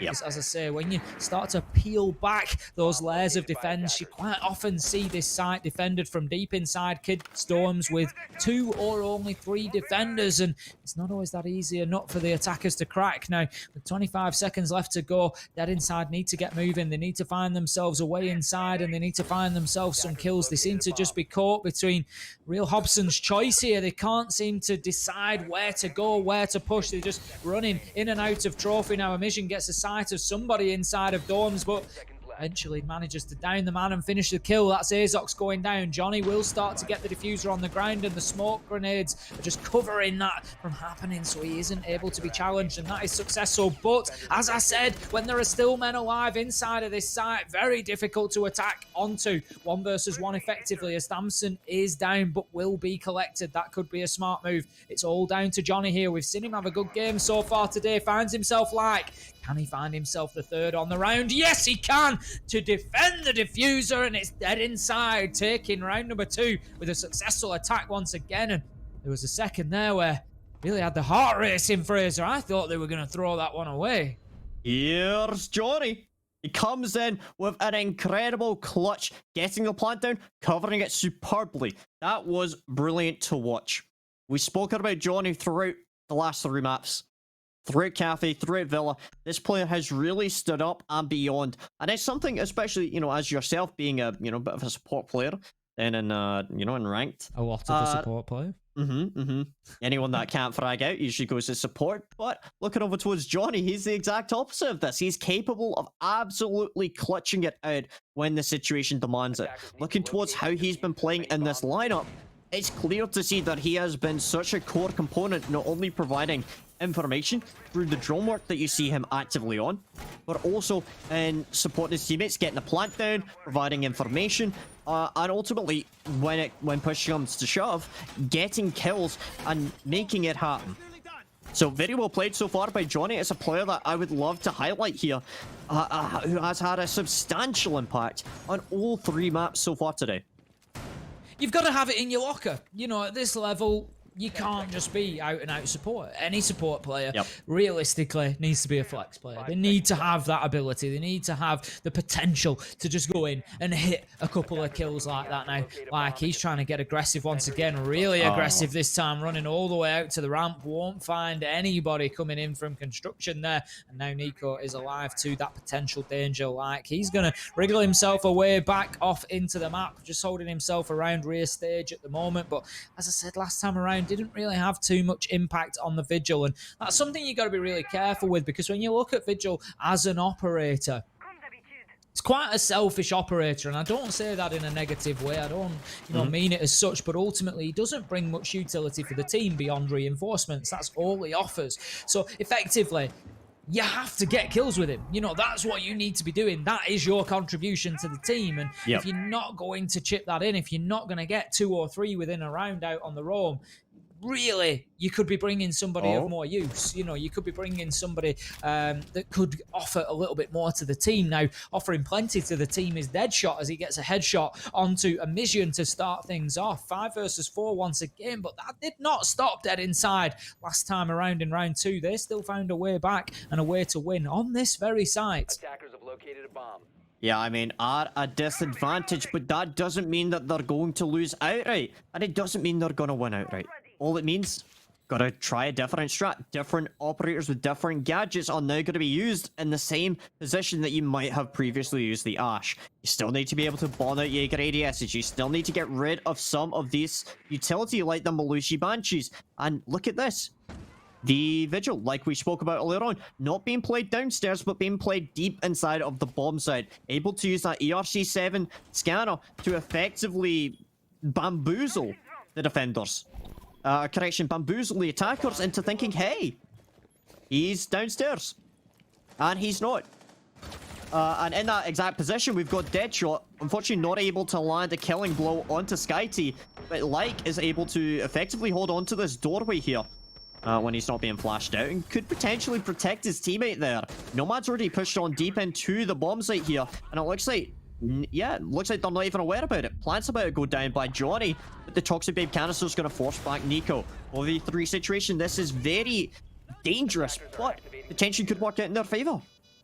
Bit of a wild play, really, from Dead Inside there, just taking the opportunity, and sometimes that's how you've got to do it. You just see the opportunity and you get in and go for it. Now, Johnny, he finds himself one post plant again. Zar getting in on the action, but they are trying to stick that disable attempt. Linku will find himself a triple on the round and bring it back to a 1 versus 1. Gonna have to move quickly here. Can he stop the man? He has to come off the diffuser, gets the kill on the Malusi. 4 on the round, and able after 2 attempts to get back and disable the activated diffuser. Linku just went huge. Defenders have disabled the bomb. Being able to clutch that back in that situation won them that round. Wanted gotta be counting their lucky marbles there as Linku does it time and time again. Pulling off, doesn't work out. Pulling off, doesn't work out. Finally makes it happen. Able to finally get that last kill, stick the diffuser, wins the round for their team. Superb performance. I wasn't quite expecting to jump in for that that plant, but it may have potentially worked out. It's one, I think sometimes you just see that opportunity and you've got to go for it. And they did, and they were able to secure the plant. But the problem is that plant spot is quite difficult to defend, and we just saw that it's quite well covered. There's no real external lines of sight onto that corner. If you've got a nade in hand or something that you can potentially just drop onto that corner, then, maybe you've got an argument for it being a slightly stronger plant spot. But ultimately, you are severely limiting yourself in the post planters to exactly what you can do. And I think really the attempt to hold that came from preventing people getting to the diffuser. I think the Dead Inside knew that if somebody got through that crossfire and was able to play in and around that diffuser, they were potentially in big trouble. And Linku took full advantage of that, and as you said, just used every tool available to him there, baiting the attackers in by going for that disable attempt, giving them the noise, giving them the animation, and just trying to lure them in and bait them out of the cover, and it worked absolutely perfectly for him. Yeah, I mean, looking at that, it was personal initiative to try and go in for a plant like that. Ultimately, it didn't quite work out, but I think it is, something that is remarkable for Dead Inside, is that they attempted it, they made it happen, they got the plant down, they were able to push back outside, but unfortunately just weren't able to pull it through in the end.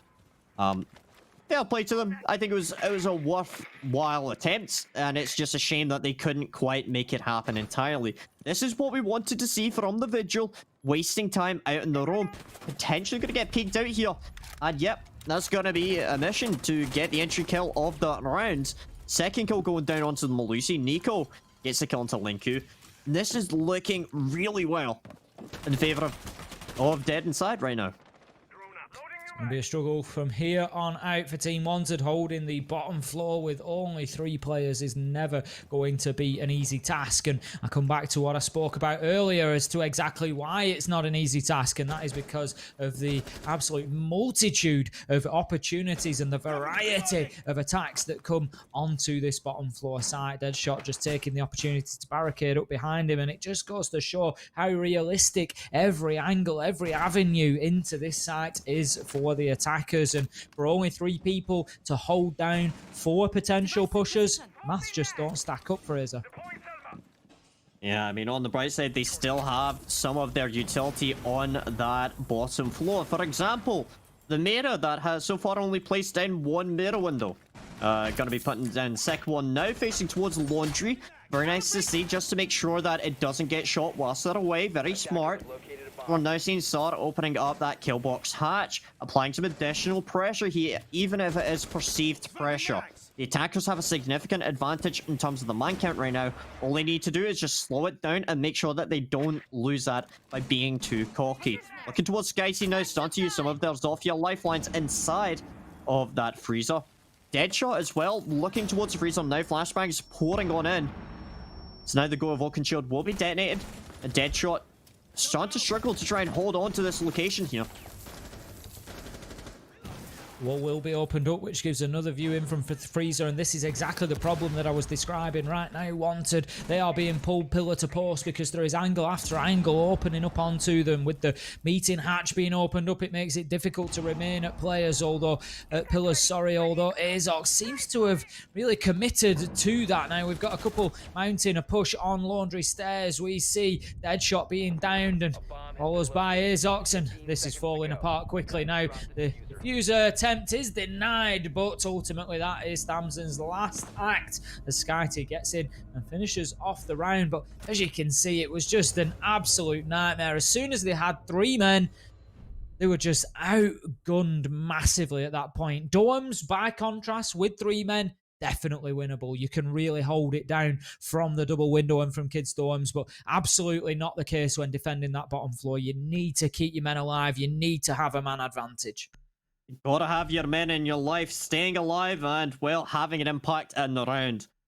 Well, unfortunately, didn't quite work out there. And something I'd like to highlight, and I'm sure you're going to have an opinion on this, the way that the Vigil was operating on that roam wasn't as effective as it could have been. And generally when you're looking at the Vigil, you want them to be a bit of a cat and mouse, kind of dodging and weaving around the map, trying to stay alive for as long as possible.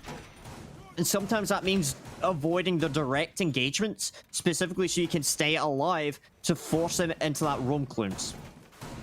As I say, the big problem, there's 3 kills on the board for like, and that was the case after 2 rounds. So through round 3 and round 4, 0 kills. So really, what has Vigil then brought to the table that any other operator couldn't bring?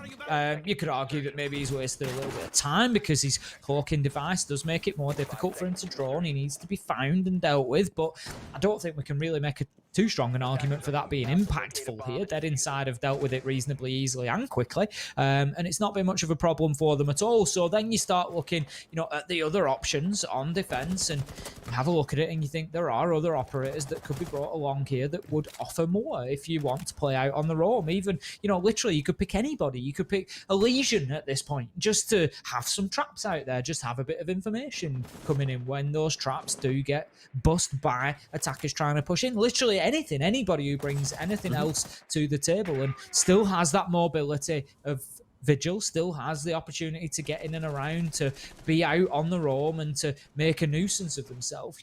There's plenty of opportunities there. Yeah, and I mean, Vigil right now, well, stayed alive so far, so potentially they're going to be having a much larger impact in the round moving forward from this. As unfortunately, we've had a little bit of an issue with the clean feed, so we're back with our wonderful faces there. Hello there, Tim. It's a lovely mug you've got there. Hang on. Hello. How's it going, buddy? There we go. Hi. Yeah, so unfortunately about that, I believe we will be getting back with the match shortly. But I mean, I guess let's talk about that real quick, should we, Tim? Looking at how these teams have been playing, Okay, we're back. Looking at how they've been playing, it's been a bit of a back and forth with both teams. But in particular, I would really like to highlight the fact that Like is still alive right now. He's still out in the roam. And he's still able to effectively disrupt a lot of the drone work that we're seeing coming out by Dead Inside.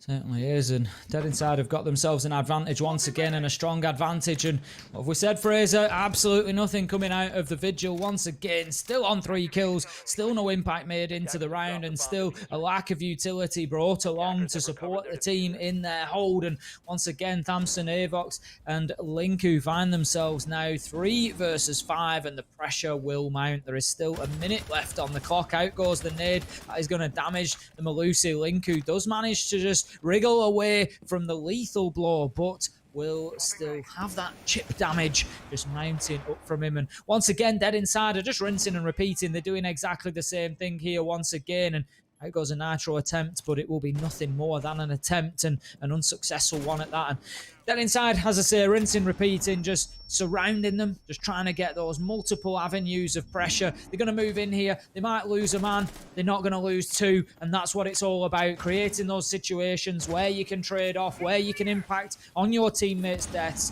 and just create a situation whereby you can impact on those frags. Amision finishing things off. Dead Inside, they're looking a different beast here. Yeah, I mean, looking towards how Lincoln's going to be playing here, not spotted out, and is potentially unable to get that second kill there. 1v4 situation ensues. Azox is going to be attempting to try and retake this bomb site here, as we do hear some gadgets going off. But Amision holding on to that angle there, stopping the rotate coming in, and well able to shut down the Goyo. It is as easy as that right now for Dead Inside. There is Ab in there and do a little bit of damage in the prep phase, yeah, but not in that sort of hands-on way. There's a difference between a Twitch with a taser, you know, a little drone with a taser, and a big, you know, hot hunking German boy with a shield. Yeah. Like there's a bit of a difference there. But regardless of that, we are back yet again. Welcome back, Deja Vu. We're currently in round number 6. My name is still Ace of Pyrite, and I'm still casting with Fraser.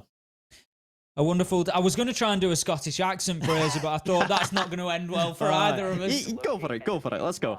There's nothing good going to come out of that. Come on, let's go. I am going to set out my stall now that is not a good idea. Do it, come on, let's have a bash. Get a bash. Absolutely not, because that is the sort of thing that lives forever. Come on, get a bash. Not living forever.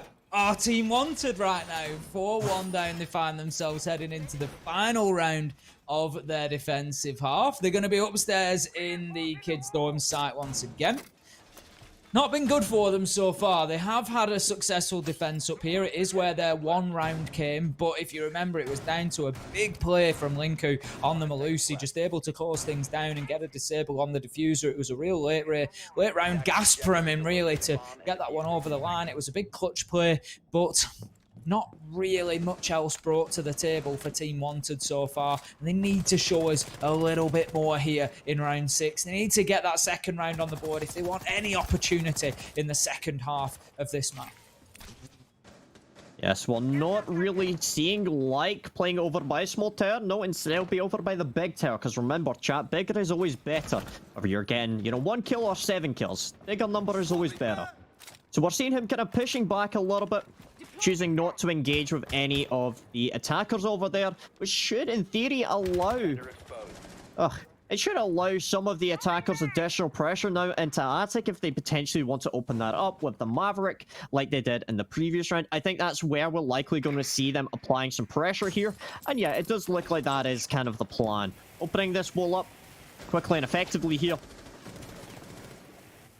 And again, he is doing it in the same manner as he did last time, opening up the line and the wall on the right-hand side to allow the Ash to basically engage with Azox here, as we see right there. But also, secondly, opening up that wall on the right so they can push on through. Very nice to see. You don't usually see that being done. Usually, you open up the wall entirely. So the fact that he's left that kind of partially open, it means they're going to be able to exert some additional pressure now onto Azox. Definitely an interesting technique, as you say, just allowing the full walkthrough on the right-hand side where they've got the protection of those boxes for the Maverick to be able to work safely. But yeah, certainly interesting. There is, as you say, other options available, but definitely the one that Dead Inside are choosing repeatedly. Now, once again, we've got Like on that Vigil, and as we said, coming into this, he's had 3 kills so far. He's trying the run out once again. He's tried that previously, and it is unsuccessful again. He really needs to have an impact if he's going to continue bringing the Vigil. It will, of course, be his last opportunity to do so now that we're in round 6. He's going to be switching onto the attacking side, but the problem is, having been sort of left out of the game largely for rounds at a time here on the Vigil, not really having any major impact. When he comes onto the attack, it also reduces his ability then surely to have an impact on the round, because he's not got his confidence up. He's not been going in to those gunfights and winning them and hitting shots. He's not rolling at that sort of pace, and really needs to be able to bring that when he's on the Ash on attack.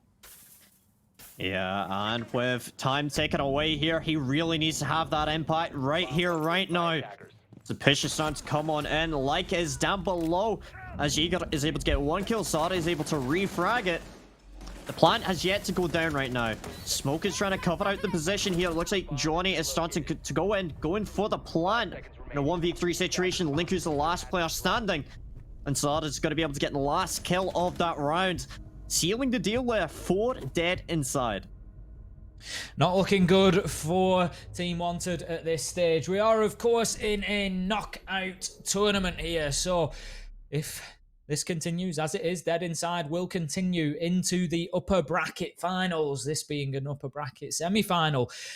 And Team Wanted, they will tumble down to that loser bracket underneath, and we'll see if they can make a little lower bracket run to get themselves back into the contention for the CCS Season 5 title. But there's going to be a lot of work for them to do, especially if they want to come back and get a win against a team like Dead Inside later in the tournament, should they get themselves back through to that grand final stage. It's really becoming apparent here on Oregon that whilst they've had some good performances, they just don't seem to have the same sort of depth as Dead Inside. Fraser for me.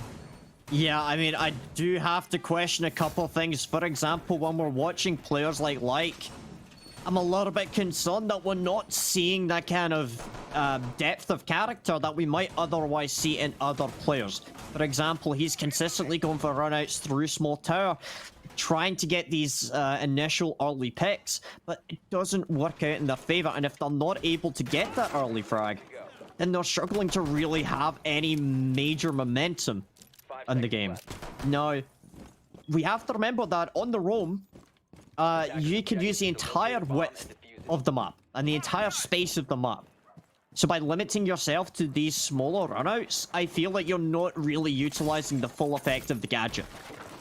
And I'm a little bit concerned by that. On the other hand, starting out on attack now, Like potentially will be having a bit more of an impact, potentially being a bit more of an influence here. Starting out going for this freezer push early on, potentially just opening it up to go in later on. Drone's now going in to try and clear out freezer. And she's already going to be pushing down to try and deal with the Goyo. Will chip away at the health bar of Skyty there. Just manages to do about 30 damage as Light moves around the corner and lands a couple of shots, but unable to find the head of the Goyo that would have taken him out of the round. But Team Wanted desperately need to come in and get a successful first attack here, and that's not going to help things as Amision puts that Vector to great work, shuts down Azox and takes the sledge off the board, and that's going to be utility gone along with him now. A stray bullet just catches Johnny there on the Kaid, and that's going to take a lot of damage. And if you look across the health bars of Dead Inside, we can see 3 operators there now on low health, and that is potentially going to be a problem for them. I think a Nitro was just thrown out, but taken out of the air there. We didn't see an ultimate explosion come in, and Like able to just keep himself safe once again at the bottom of those freezer stairs, just looking to get any line of sight he can into the bomb site itself, and just see if he can pick up another kill here or there to try and give Team Wanted some sort of advantage. But right now, Dead Inside, they're just going to keep themselves locked tight as they try to hold on for as long as possible. Yeah, I mean, this kind of push has been fairly well telegraphed as Deadshot is holding on to the back stairs right now. Amision choosing not to push down. Smoke grenade will cover out that kill box just in case he decides to potentially go for a drop, which would be very dangerous, but a potential nonetheless. Yep, he's going to drop on down. He's going to get the kill onto a mission. I spoke about it being dangerous, and that is exactly why. Johnny takes them out to a lovely high explosive dinner date right there, as Tamsin has rotated over towards the blue bunker. Skyty's able to get the kill onto Like. We're slowly starting to see these attackers trying to apply their pressure onto the bomb site. But in 2v4 situation, this is going to be rough to try and achieve.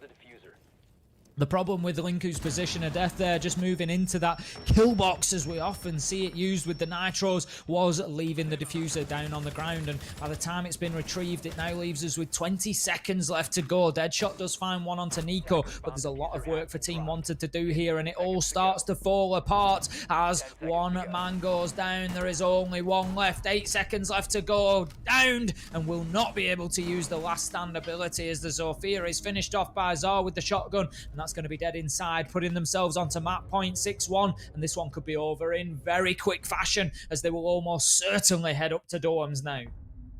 Match point has been a long time coming here for Dead Inside. 3 maps it has taken them to get to this position. Through overtime, through Villa, through Cafe, and all the way through Oregon. That's not to say that Wanted can't pull it back, but that's going to be one hell of a story if they're able to pull back from this position. 6-1 down. Still have a chance, but they need to pull it back right here, right now.